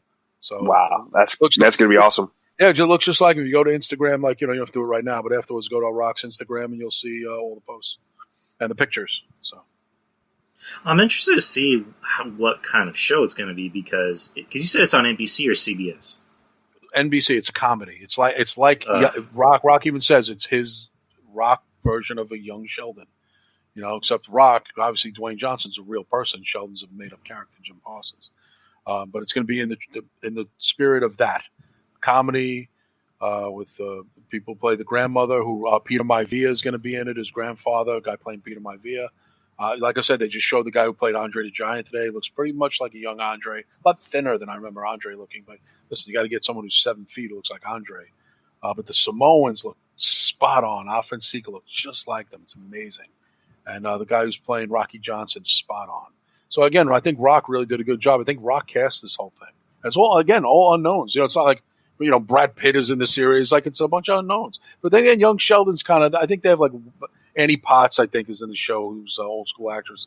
But, Wonder Years, Goldbergs, people like these shows with like young kids that are stars. They actually usually do pretty good.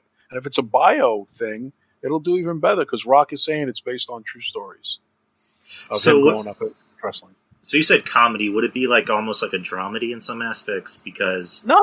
It's going to be like they said, like in the tradition of young Sheldon, the Wonder Years, the Goldbergs, like mostly comedy with some serious subjects too. Growing up as a son of a famous wrestler and moving from town to town and moving to Hawaii, moving to Florida, then moving to Tennessee, and his travels. And so he's got so many stories. Right. The guy who runs the Goldbergs. All those things that the Goldbergs do, that guy Goldberg who does the show, is all true stories. That's why at the end of it, he'll show clips of this story was spun, but this actually happened. So again, it's the Wonder Years is more of a made up thing seen through the eyes of the writer.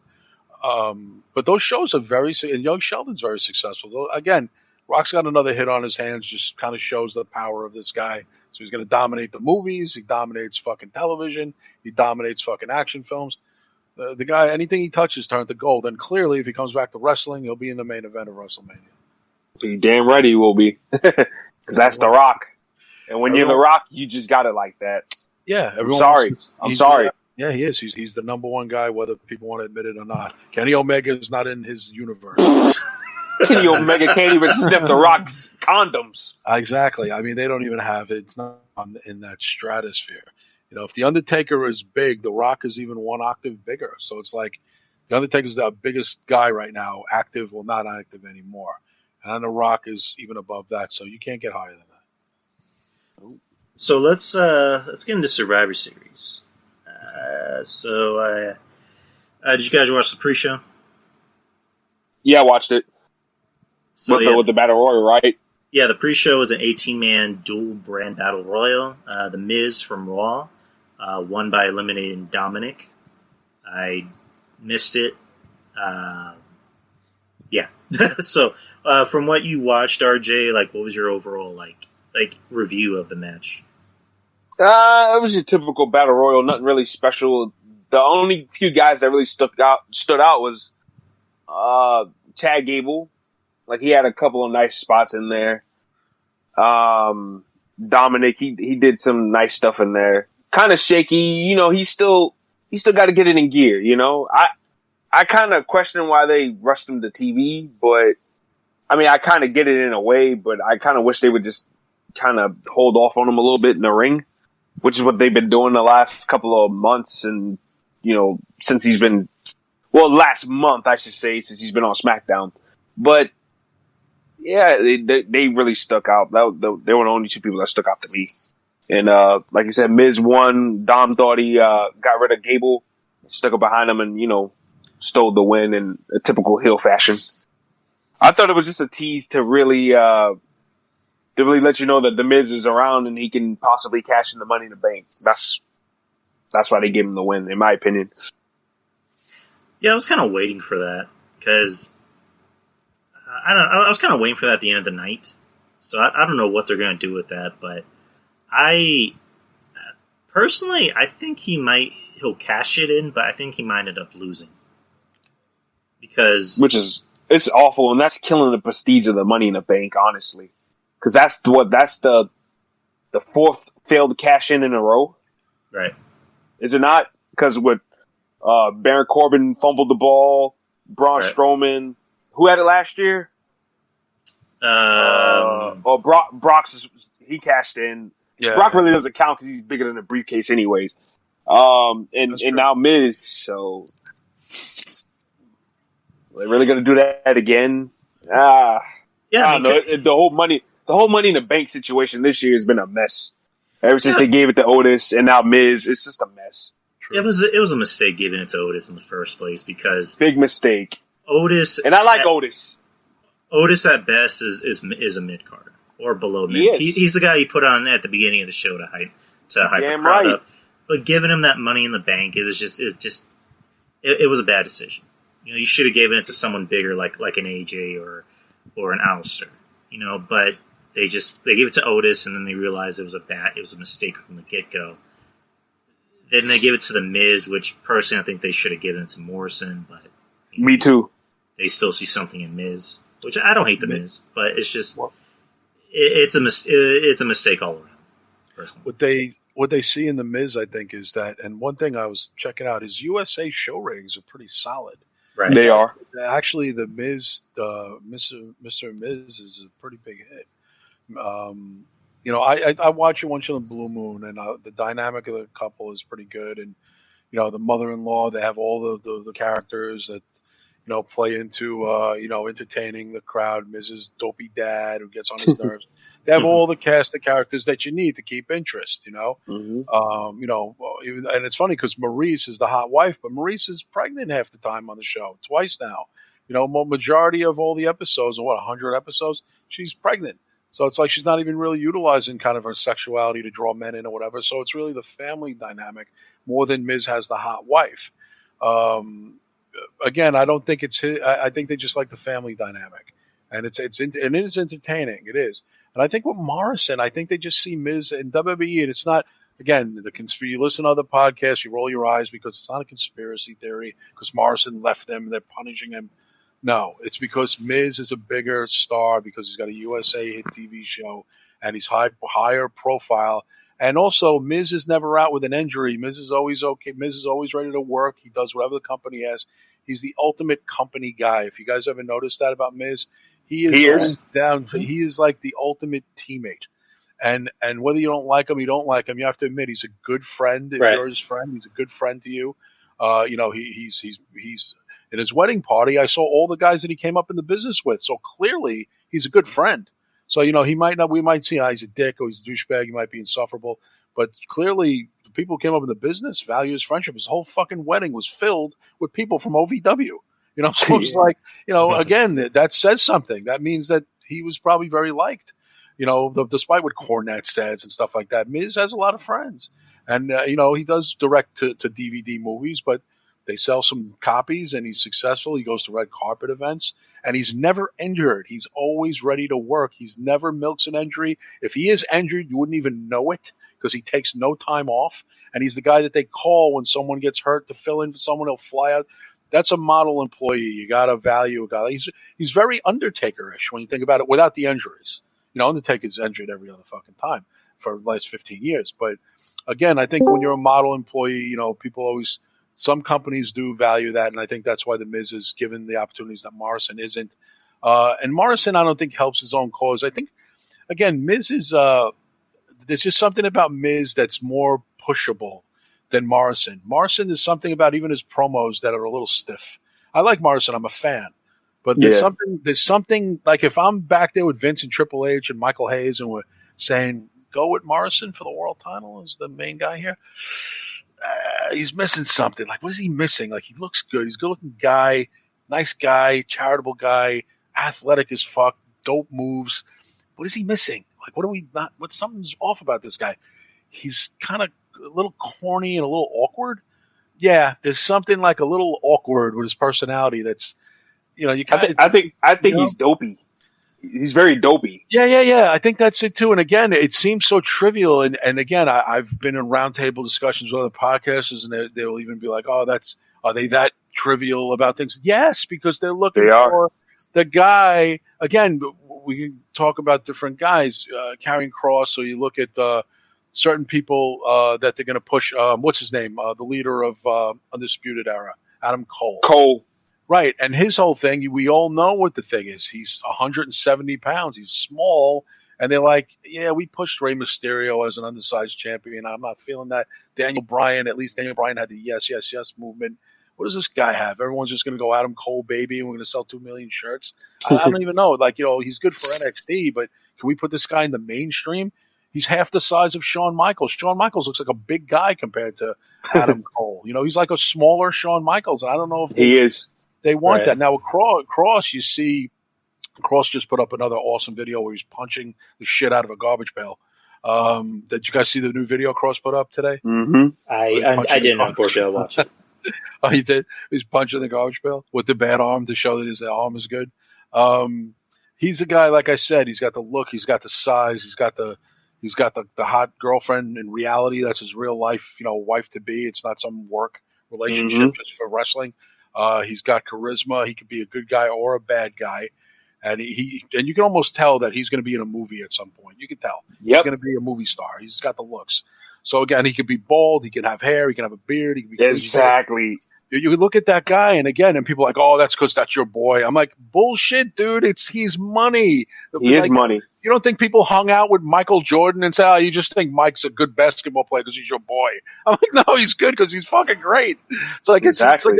I love that argument that people get at me and Anthony about. Oh yeah, if you're gonna put everything this guy does is great. No, first of all, he hasn't been on enough to be everything is great. He's been out injured for the past few months, but I can tell you that greatness is coming. And that you could see that he's not taking a year off like if it was Kevin Nash or Scott Hall or anybody in the old days and milk a contract. He's trying to get back as soon as possible. Doesn't that show you something? I don't need to tell you how good he is. Look at the fucking guy. He's putting videos to get you excited about his return because he knows how to work an audience. And it's by the way, those aren't even WWE sponsored videos. He's doing that on his own. And he just basically asked for permission. Triple H said he had no problem with it. So Cross is putting it out on his own. Go look in the thing. There's no WWE mark in that those promos. It's all independent. He's doing it on his own. WWE didn't pay for any of those promos. He's doing it. He asked if he could do it because he wants to let the fans know he's coming back. And they're like, go for it. WWE doesn't have to pay for it. They don't have to send a camera crew down to his house. So he's doing it on his own. So again, how do you not see that as, oh yeah, that I could see why this guy is special? Oh, the guys sit back and go, what do you have for me? This guy is like, hey, I got an idea for myself. That's how you get over. And again, there's so few people who have that. Like I look at Damian Priest, I thought he's a guy who could be something, but again, he's too Scott Hallish, I think, for his own good. He's acting like Razor Ramon too much, which is a good thing and a bad thing. And I think he might have a problem connecting to the fans because I don't know about you guys, but I still am not sure. Is Damian Priest a babyface or a heel? I'm confused. I think he's a tweener for the most part. Is he? That's the vibe I get from him, because they flip flop with his character around so many times since he's been here, and he's only been here for a year. I think he's better off as a. Go ahead. No, again, I can't tell. It seems like they're flip flopping him. You could say, well, that's creative, but I don't even know if he kind of knows what his comfort zone is. I would think heel is more his comfort zone. Guys getting into a hot tub with girls and saying, "Yeah, I got to go, bang these girls after the match." That's usually not a baby face move. That's usually like a Rick Rude type of thing. Yep. But what is he? Is he a playboy? Is he a thug from the Bronx who knows judo? Is he a monster? Is he into Satan with the nightlife and the fucking imagery of the burning cross? What is he? And I think that was the problem Edge said that he had when he first came out in the trench coat, coming through the crowd with the music. You think you know me, but Edge was like, I didn't even know who my character was. Because Edge even said until he got in the Brood, he had no idea what his character was. He had am I into goth music? Am I a vampire? I don't even know what I am. Why am I sitting in a subway yelling at the subway train? So again, if you watch the Edge documentary, he had no idea what Edge was until his feud with Kurt Angle. He said he didn't really know what Edge was. He didn't know what he was. And then of course, they made him with the 3-minute pose and stuff, the 5-second pose. Then he's like a comedy character. He says he truly didn't find himself until he had that feud with Kurt Angle, and Kurt Angle got his head shaved. So he went several years without really knowing what he was. Because WWE never really had an idea of what he was. I always assumed Edge was a night walker. He didn't know. If you watch the doc, he talks about that. He goes, and he'll even do a voiceover and say, like, look, I'm on the subway. I'm going on the track. Why am I in the subway? I'm wearing a dress shirt. And then I'm walking down an alleyway and I'm screaming in the middle of the street.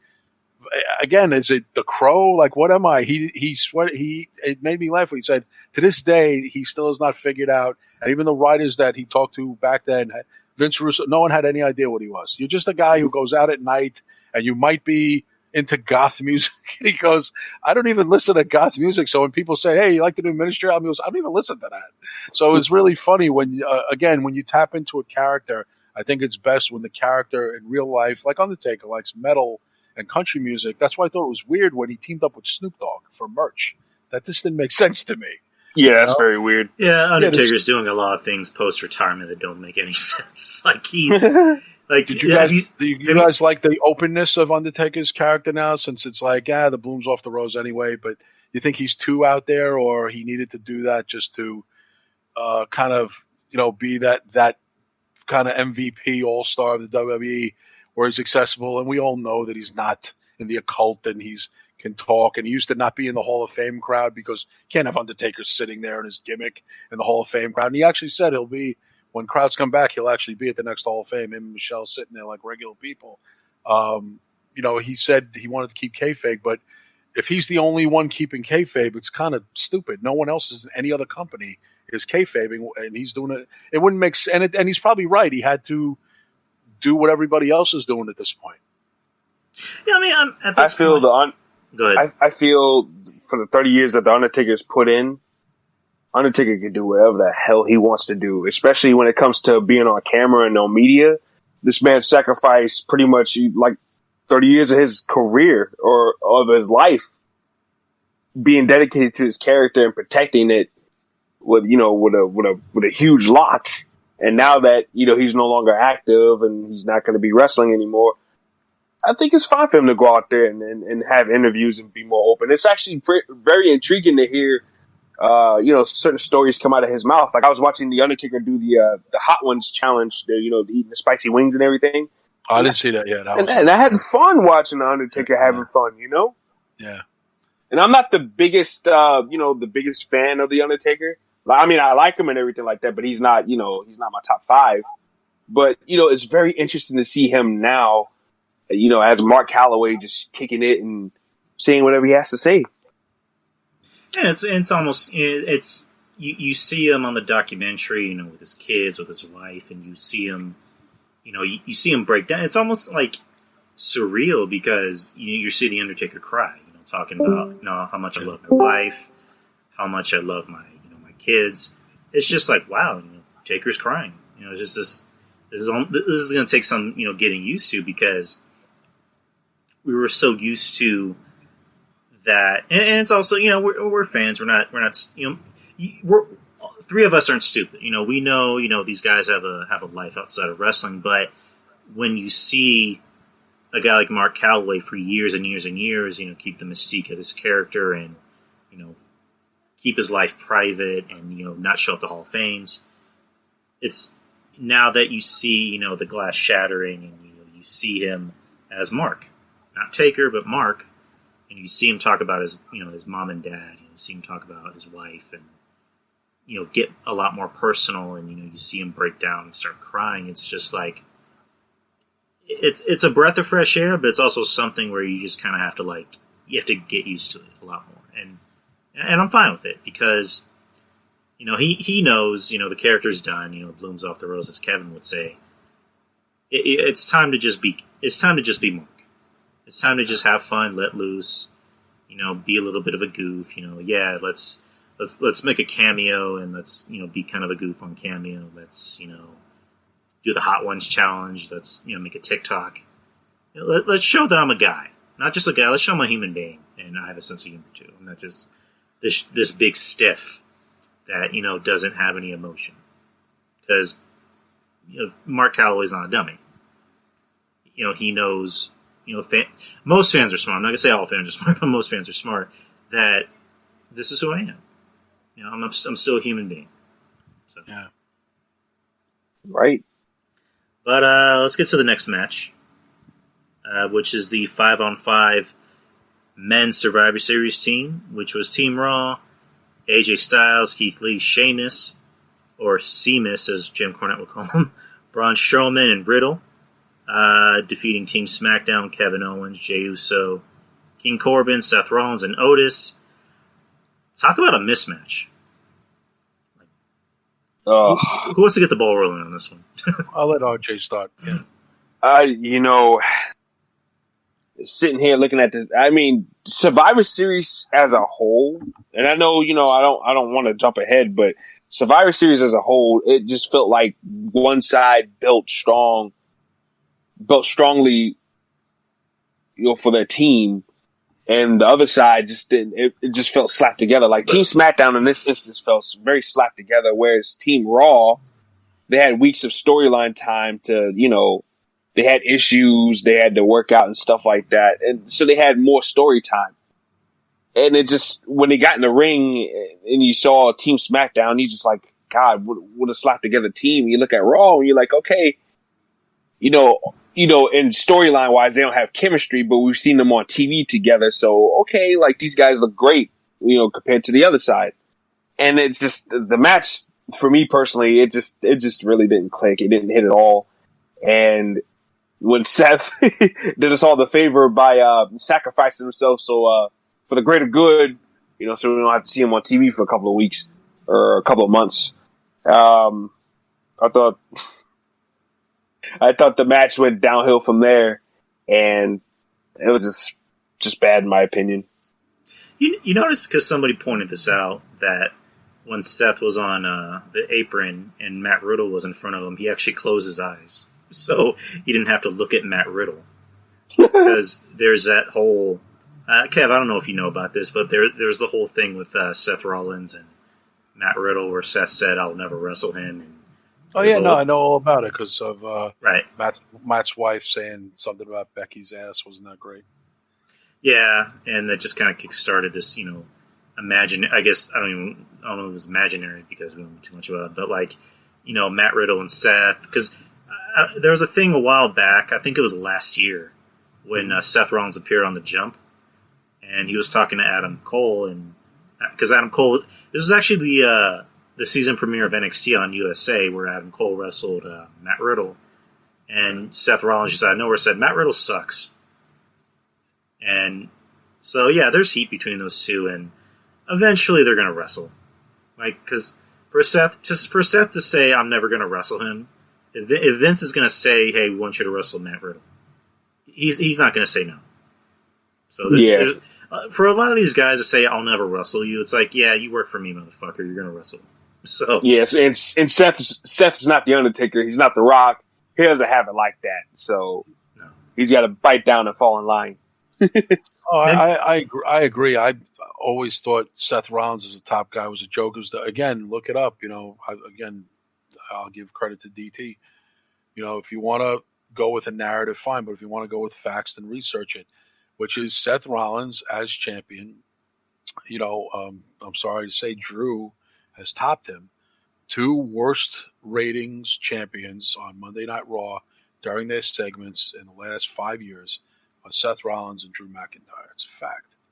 It's a total fact. Seth Rollins had the worst ratings consistently, but with Drew at the top, hit the all-time lows as far as records go. But consistent bad ratings were Seth Rollins as champion. Again, Seth Rollins to me is a mid-card guy. It's funny that people always said, "Oh, he looks like Al Perez's dad." Probably should have had an Al Perez career, which is like more of a mid-card guy who went to a territory, made an impact, but was never the top guy for a reason. I think Seth's promos are cringy. I never thought he was cool. I always thought he was kind of like and then the Becky thing, him being like a cuck boyfriend for Becky was always like, just a turn off to me. And just like he's not the most manly guy, he's actually the epitome of kind of the millennial, the guy who represents kind of your guys' age group, between 25 and 35, of that kind of entitled, like, I won't do what I don't want to do, and my way or the highway, or I don't care about tradition, I care about what's right. And that's what the old school guys kind of get mad about. It's like, oh, fuck, dude, you do what you're fucking told. I'm saying, do what you're supposed to do. Is a fucking protocol in this business. And I'm sorry, you almost crippled Sting. With your stupid buckle bomb, you hurt like 3 different people. And Finn. Again, Finn Balor. Finn and Sting went on record saying it's not your fault. Of course they said that. They don't want to, because they're one of the boys. The tradition is to back the boys. That's why Bret Hart didn't seem to mind blaming him. But Bret Hart's like, fuck that. Yeah. But I'm just saying that Seth, again, thinks, and he's probably thinking, oh, my wife is the top girl. They're not going to fuck with me. I'm like, again, saying you won't work with somebody is just ridiculous. That's like me, saying to the club owner, I'm not booking that band. You know what he'll say? We'll give you the night off and we'll get another booker in here. And then, but you know what though? This changes the dynamic of our relationship because you're not doing what I asked you to do when I pay you. And so now, there's weirdness now between us. But I think Seth's like, oh, what is it? They need me. They need, one time, you remember he said one time, and I'm blocked by him anyway, but he said one time, that he doesn't mind saying that he is legitimately, in a shoot comment, this might come off pompous, I am the best wrestler in the world. And everyone's like, but you're really not. And it was funny. What do you think these marks? Or Kenny Omega is better than him. Like, Kenny Omega, half the WWE roster is better than him.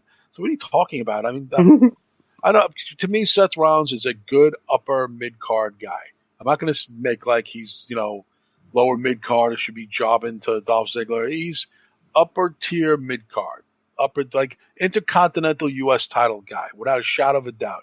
Which is the same I feel about, Bobby Lashley and a couple other guys who are just shy of the top. And my brother thinks Drew McIntyre should be there too. I've never seen anybody more against Drew McIntyre being champion than my brother. He or Wrestling Soup in general. Yeah, Wrestling Soup. They won't give Drew anything, like not even anything. And I think even with me, I'm like, all right, I'll see, I'll take a step back and I'll see, marketability. Like I said, all those intangibles to have to be a top person. And I look at Drew and I look at Seth, and if I got to vote at the table, so to speak, in the back as one of the executives, I would probably vote to push Drew, just for size, believability, toughness, larger than life character. Thank you. Because again, and I think I don't have any evidence of this, but I always think the WWE has a problem having someone not born and bred in the United States, an American, and it's not a black and white thing, it's an American thing. Really making the face of the company someone who's not America born and bred. I just, if it's from England or if she's from Japan, then there'll be top wrestlers, but never the face of the company. Am I wrong? Look at the previous faces, who were successful, the most biggest stars. You can say it's nothing to do with Rock being African American and Samoan. It's to do with he's America. He's from America. John Cena, All-American boy, Hulk Hogan, Ultimate Warrior, Randy Savage, all the big stars, really all the big, like Yokozuna. I mean, he's an American too. He wasn't from Japan. People forget he was born in San Francisco. So name an outside, I would say foreign, to use a word, it's not PC, a guy from out of country who was Chris Benoit was a flop as champion. I told the story. Me and my brother, several houses. There was 3,000 people in a 10,000 seat arena. Name a guy. Daniel Bryan, American boy. Eddie Guerrero, Sheamus. Not successful, but never the top guy, never the face of the company.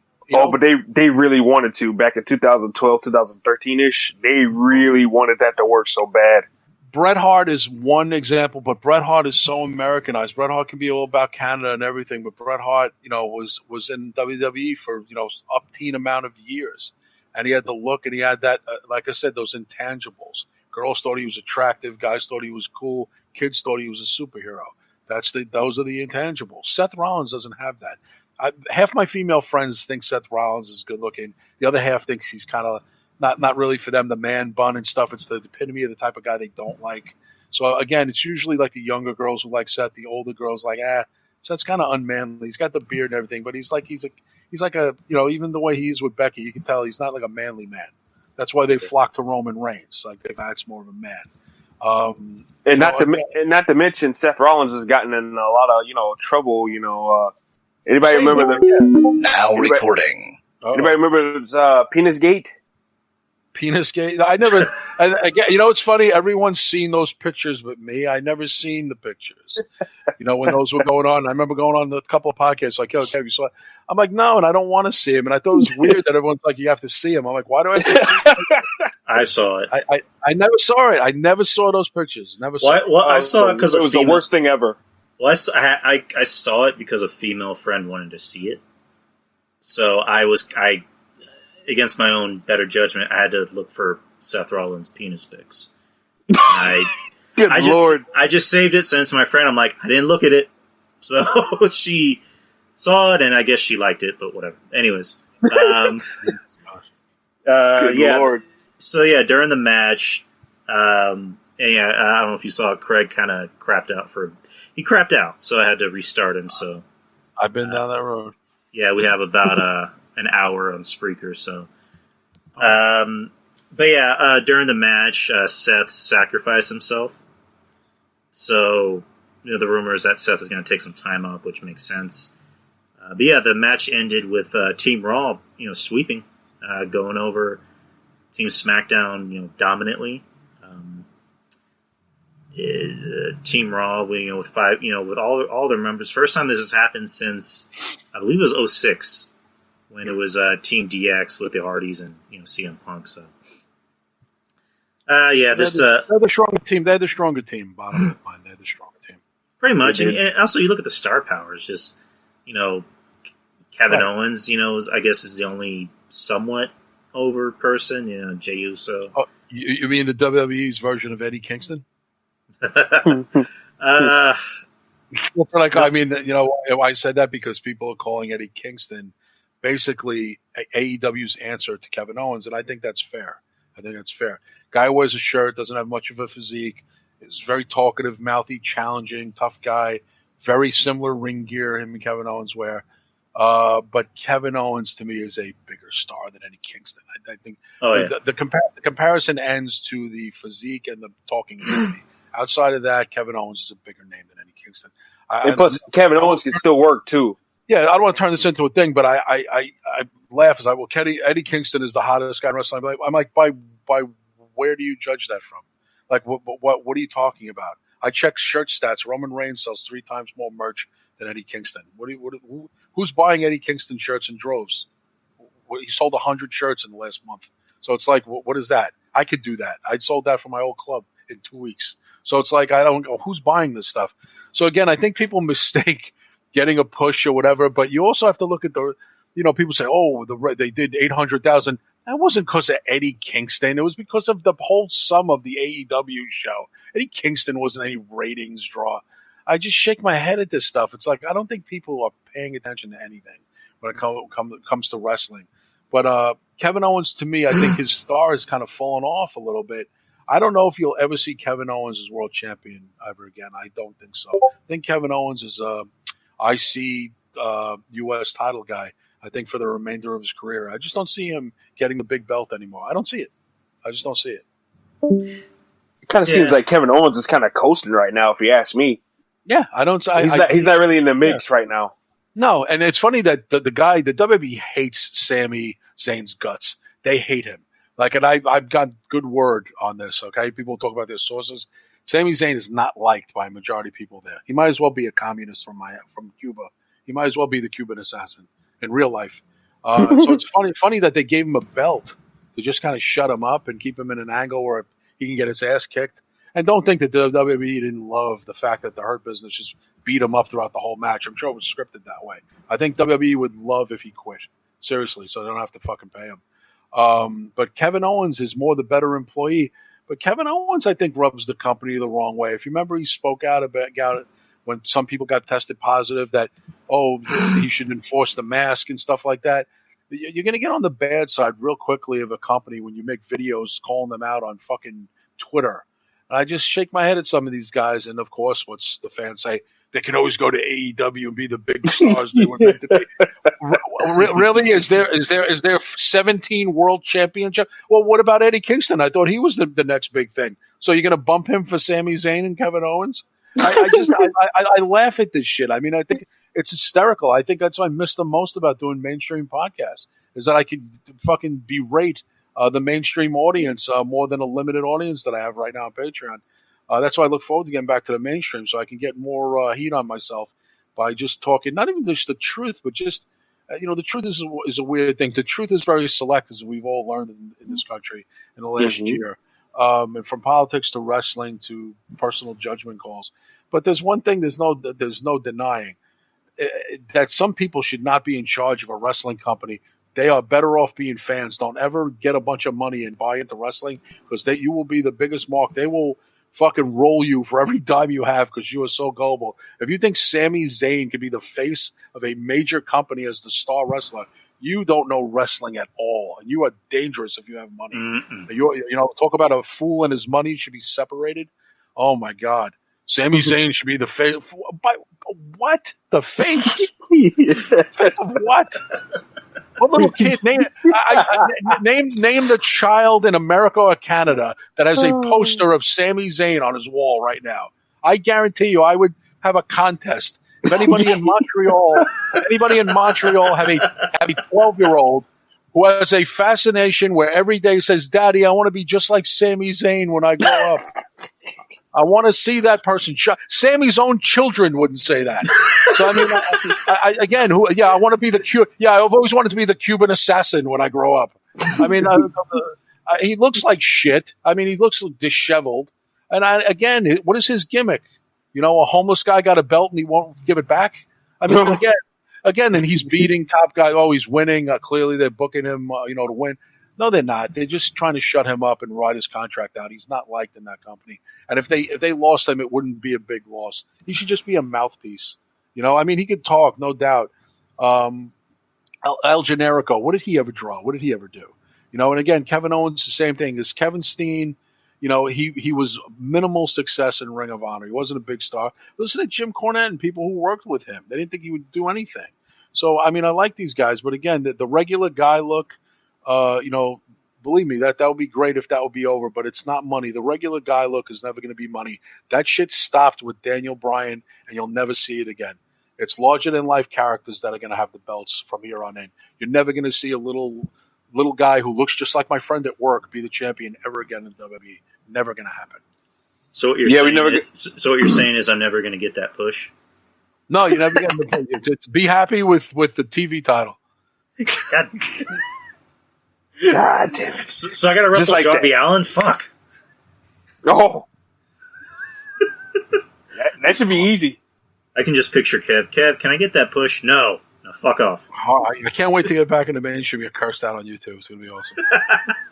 But Kevin said he didn't like Darby Allin. Oh, God. I know. I look forward to it because I'm going to embrace the hate. Like, big time. Oh, man. You're just going to be like, I can just swim in everybody's booze right now. And it's sad when you got like the one guy who is logical in the middle of those comments. Was like, I kind of agree with Kevin. Like, and then shut up, you're a mark. He's like, I'm a mark.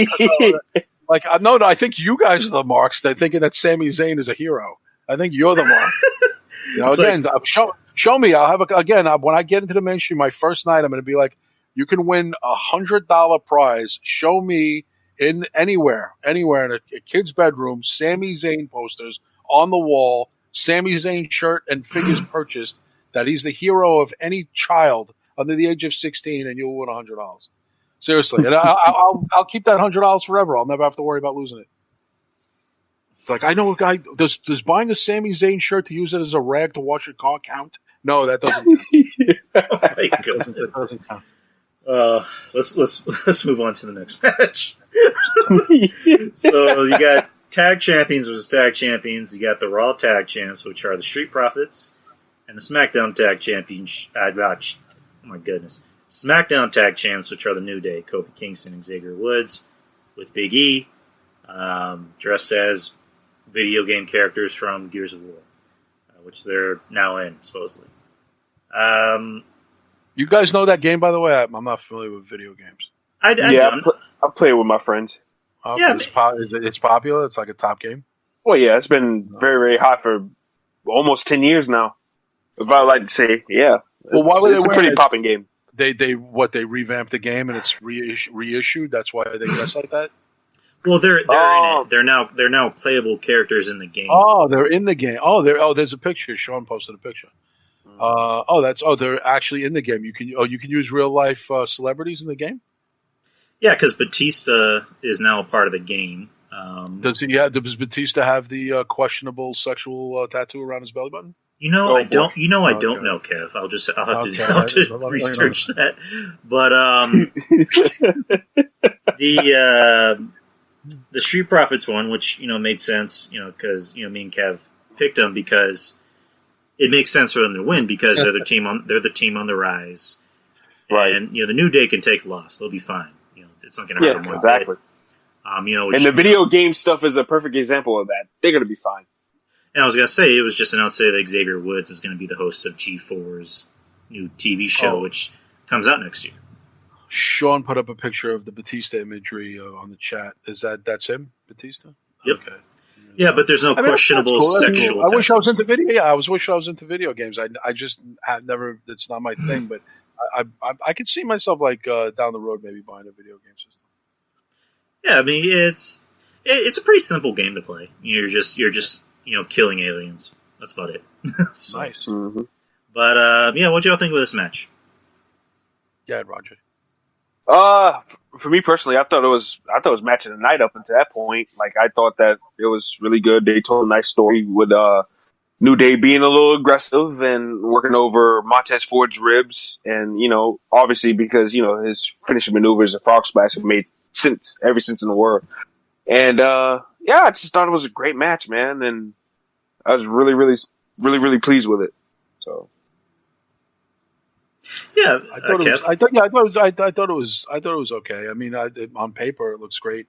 Did it translate? And also the New Day. When I was doing predictions last week with you, Drew, I'd said the New Day doesn't need the win. It doesn't hurt them to lose. The younger up and coming team that needs the win in the resume is Street Profits, and it went the way it was supposed to go. I mean, again, I think most people predicted that. I think only like real staunch diehard fans of New Day they're not going to job to Street Profits. But what people weren't really grasping was there's no titles on the line. There's nothing to lose. And it'll be forgotten about in a couple of weeks. It's no big deal to lose. It's no big deal to lose a Survivor Series if there's nothing on the line. Yeah, you're right. I mean, 'cause I just mentioned earlier, Xavier Woods just got a job at G4. G4, the old game network, it's making a revival next year. I think it's going to be both a channel and it's also going to be a digital network. And Xavier Woods got a job. They haven't said for what show, but he's got a job as a host. So I'm pretty sure, G4 is not going to see that match and go, you know what? We can't hire that guy. He just lost to a bunch of, the Street Profits, so we can't hire him. So he'll be fine. He's a loser. He's a loser. But one thing before we get into the next match. So do you think Big E's push is kind of done, or do you think it's kind of be put on the back burner? I think it's more of a back burner thing. I think they're waiting to see what other stories they can kind of pass over and let flow through first, and I think they'll get to them around maybe the end of the year going into Royal Rumble. Yeah, which is fine because. Oh, sorry to cut you off, Kev. No, good. It's fine to me because I would rather him just be in the back doing nothing than being on TV and jobbing. especially if he's supposed to be this big project like everybody's thinking he's supposed to be, right? That he's supposed to be getting a big push, right? I would rather him just be in the back doing segments and not wrestle if there's nothing really solid and concrete for him to do.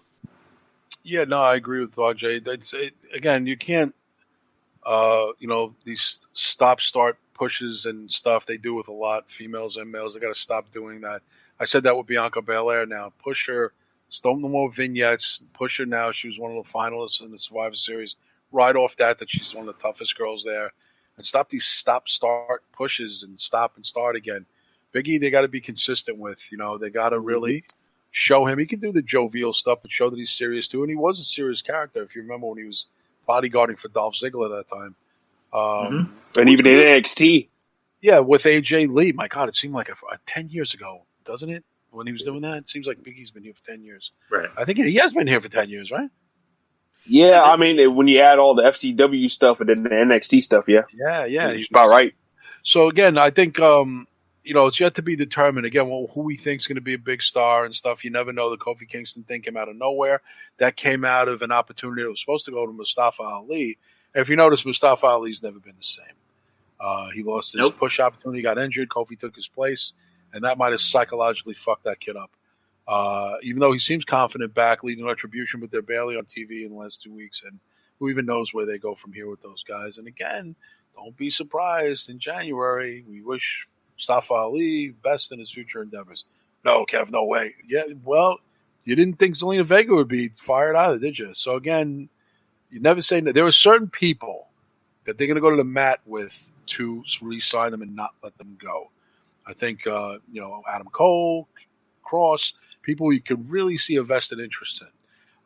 Those are the young guys. The veterans, Randy Orton, they're going to want to keep him happy. They need him here. They need veteran presence, Bray Wyatt. Certain people you're not going to see future endeavor. That would be jaw-dropping to me, too, if you ever saw that. There's other people, and there's about 50% that are very expendable. And I think, again, Mustafa Ali could be one of those guys. Big E, not really. I think they like Big E enough. He sells merch. New Day sells merch daily. They're a cash machine for this company. They're going to try and keep them together. So even if Big E flops almost like the Dudley situation. They separated the Dudley boys, Deacon, what do you call Reverend Devon, right. Bubba Ray did not work out. They got back together. No harm, no foul. They've done this before with other tag teams. It's happened. Listen, if Shawn Michaels didn't work out, you bet your ass he would have got back with Marty Jannetty. Marty Jannetty was probably hoping he'd fail Shawn Michaels on his own. Look what happened. So, yeah, tag teams can always reunite. Not a big deal. So if Big E did fail on his own, to be determined, if it didn't work out, it just wasn't clicking, he can always go back to New Day and be like, he's got a get out of jail free card with that, in my opinion. So he's in a much better position than somebody like Mustafa Ali, because if this Retribution fails, I think they don't know what to do with Ali anymore. So I know we're not talking about him, we're talking about Big E, but again, it's just an example of having a little bit of rope and a little bit of leniency. Big E should feel confident that they're going to give him a little bit of leash. But even if it doesn't work out, again, reunite with New Day, no harm, no foul. Not everybody's meant to be a singles wrestler. It's no crime. People even say to me, "Oh, you want to do solo?" So I'm like, no, I like this. I like the team.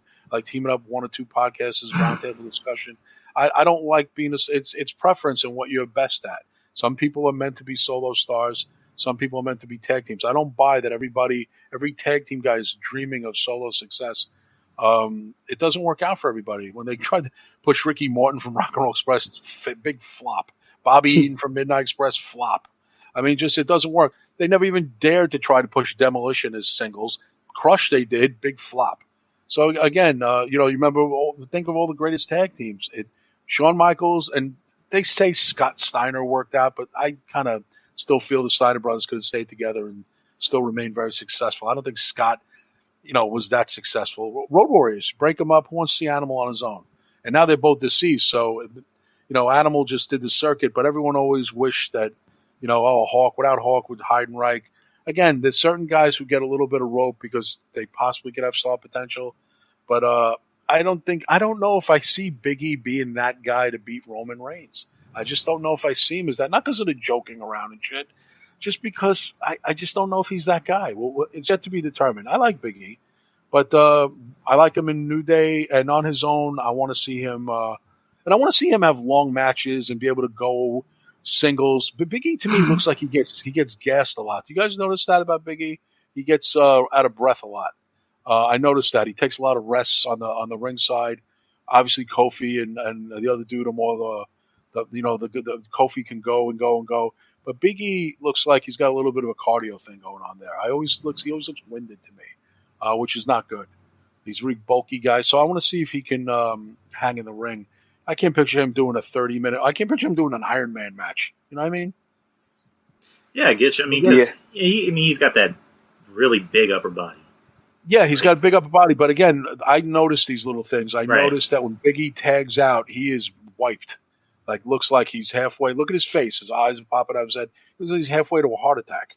So again, but you got to watch stuff. You have to watch stuff like that. You know who was like that back in the day? Who reminds me of? He's built like Ken Patera. Was the same way. He was so big, top heavy, and big, thick, thigh heavy. Again, some of the guys have good. I'm not saying Big E does any enhancements or growth hormones. I don't know what he does. I don't know. I believe they don't allow that anymore.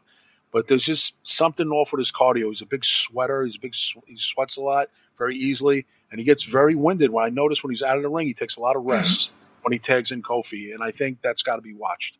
And if you're a top guy and he's got to go 30 minutes with Randy Orton, can he do that?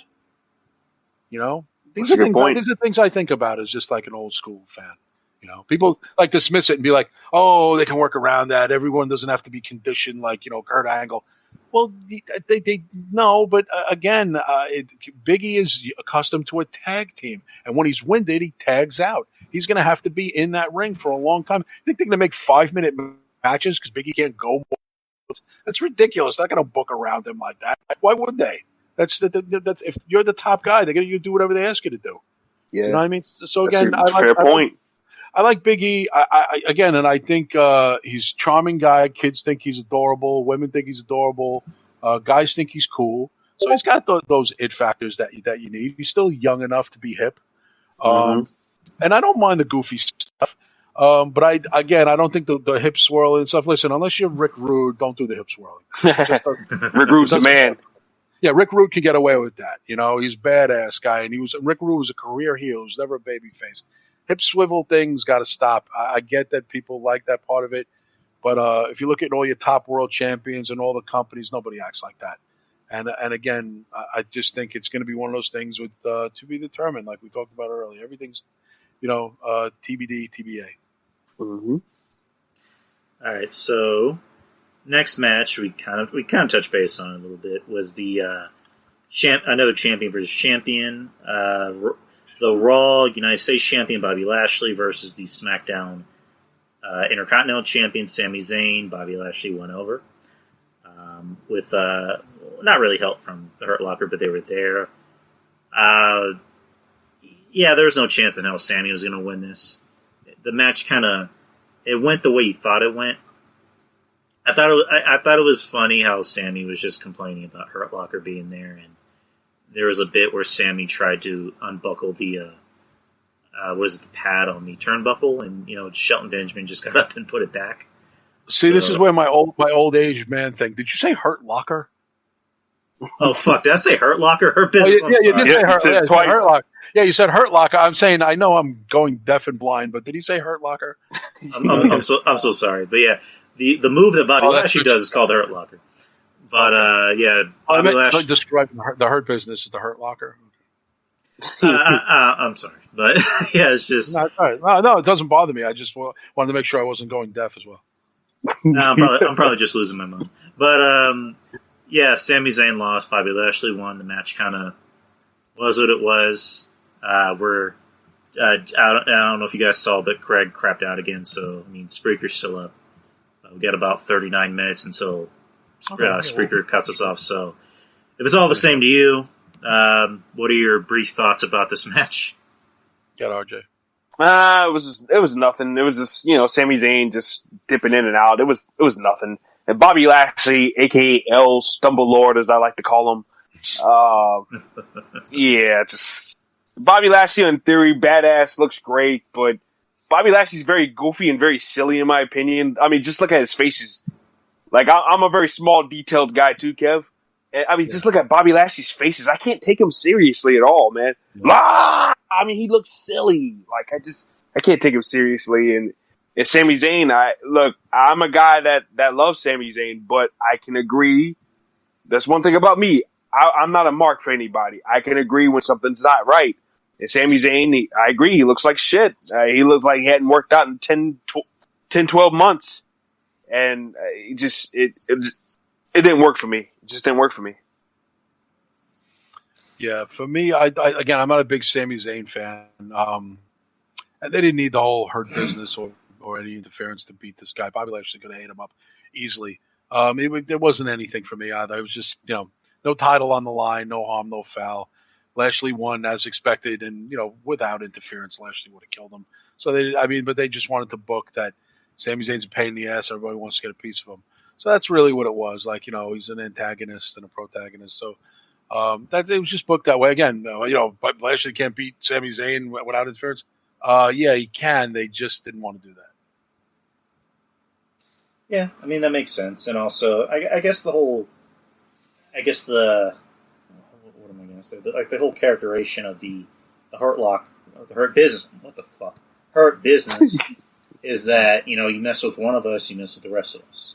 So, where one goes, the other the other three goes. So, I guess that's the whole thing about the Hurt Business, not the Hurt Locker. The Hurt Business.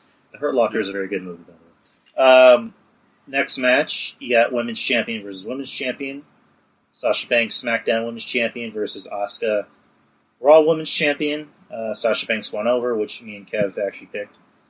One thing I'll say about these two is I've noticed that these two they don't really seem to have good chemistry with each other. Like, something's very off when these two wrestle. It doesn't work. Like, I don't know if it's like two different styles, which that usually makes the match better whenever you have two different styles. But I don't know, these two just don't seem to mesh very well. Like, what do you guys think? Yeah, don't you? Well, I don't know. It's one of those things where I think it's a styles clash, and unless put it out there, we all know Sasha Banks is very injury prone. I think maybe it was a sense of maybe Asuka can't go out there and really lay it in on her like like Asuka usually does with other people. And Sasha Banks is, a little bit of an asset outside of, business with doing, the stuff that she's doing, her side projects and everything like that too. And maybe that might be a factor going into it as well. I have no idea, but in my opinion, I thought it flowed all right, but the action never really picked up for me. Yes, I'm tired of this matchup. Enough is enough. Sasha needed a win. Asuka lost nothing. Asuka's getting on my last nerves. I mean, first of all, I wish they'd make her change her diaper that she wears. I'm so tired of this diaper look. It's like a giant Asian baby. I mean, seriously, I hate her ring attire. I've always hated it. But it's starting to annoy me even more now. And she's got to stop acting like Sloth from the Goonies. Listen, I love the Goonies as much as anybody else. There's no bigger Goonie fan than me and Draper. But the Sloth character was a beloved, deformed monster. Listen, I have a lot of friends from Japan, and they don't act like I haven't met one yet that acts like Asuka.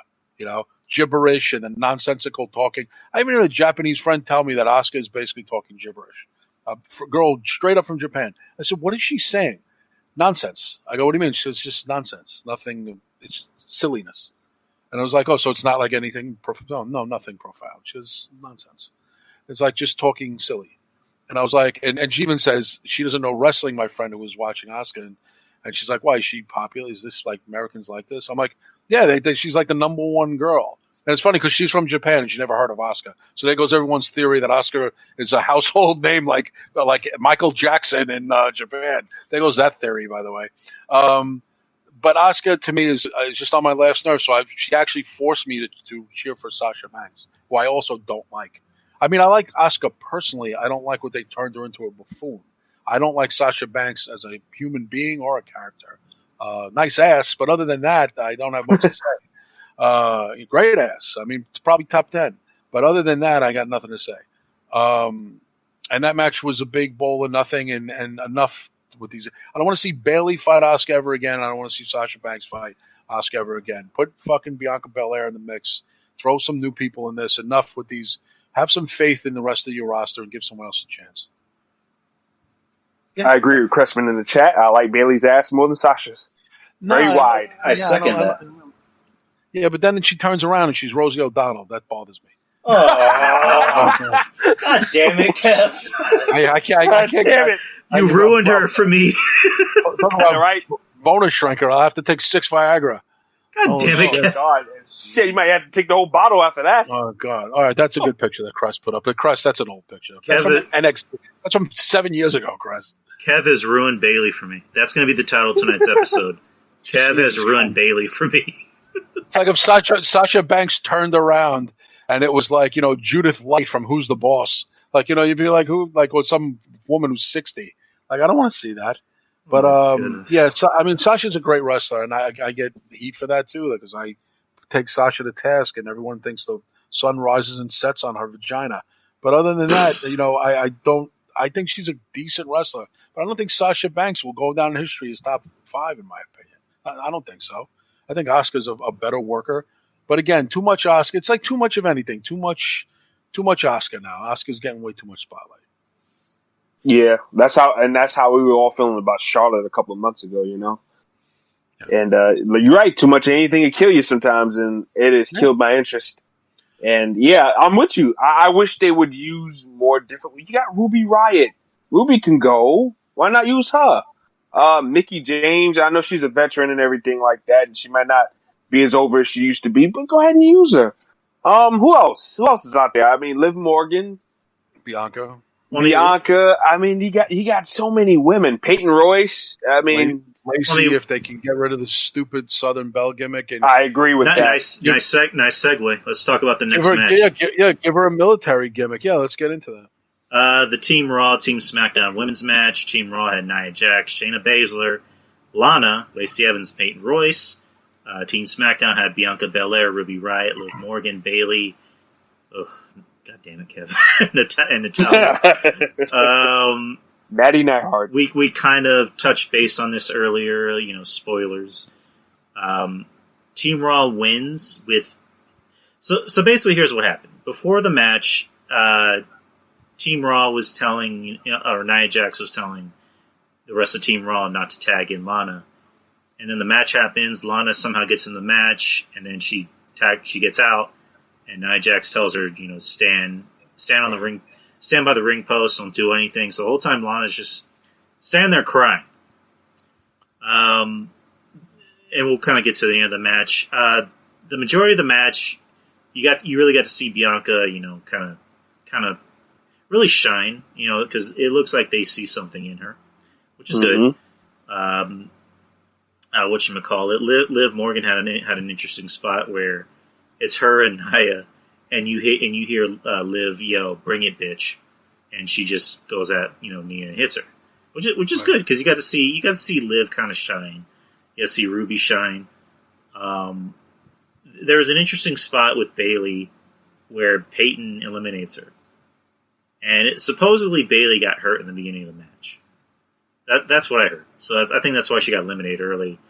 Peyton eliminates her, and then Natalya eliminates Peyton, which, for the love of God, okay. I think Natty outside of the ring is a super nice person. She seems like the type of woman that will bring you brownies to work. Like if she found out your aunt passed away, she'll call you and talk to you on the phone for 3 hours just to make sure you're okay. Like, she seems like the type of person that has pictures of her friends' kids on her wall. For the love of God, can you please stop with Natty, please. Just stop. I'm with Kev 1,000%. Hey, Kev, he sounds like us. Like anytime I hear that music, I'm just like, please be Brett, please be Brett, please be Brett. No, it's Natty. Let Natty be a trainer. Like, she could be a trainer for the women. I'm fine with that. Agreed.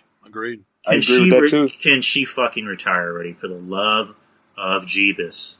Oof. Like, I don't hate Natty. I don't hate her. Mm-hmm. I hate seeing her on my television wrestling or doing anything physical. Yeah. Me too. It's really what I mean. Again, that music hits. I mean, it's become almost like part of my gimmick that I do. Everyone's waiting for a Natty post, and I'm Mine surprised too. I'm not. Yeah, I'm not surprised I'm not blocked by her. To be honest with you, because I am blocked by far more. People have seen me not far more, far less for far less reasons from women on the roster.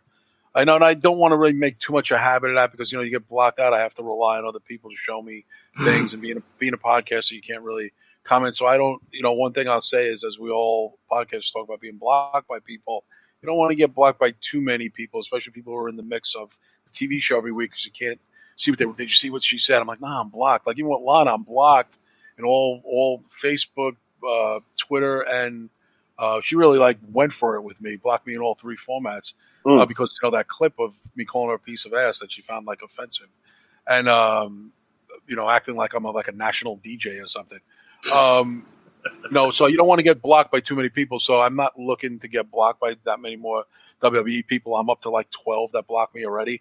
So I look every day for Zelina and Natty to have blocked me, and they don't. So I'll give Natty credit because I know because people have tagged her and shit that I've said, and ratting me, tweet ratting me out.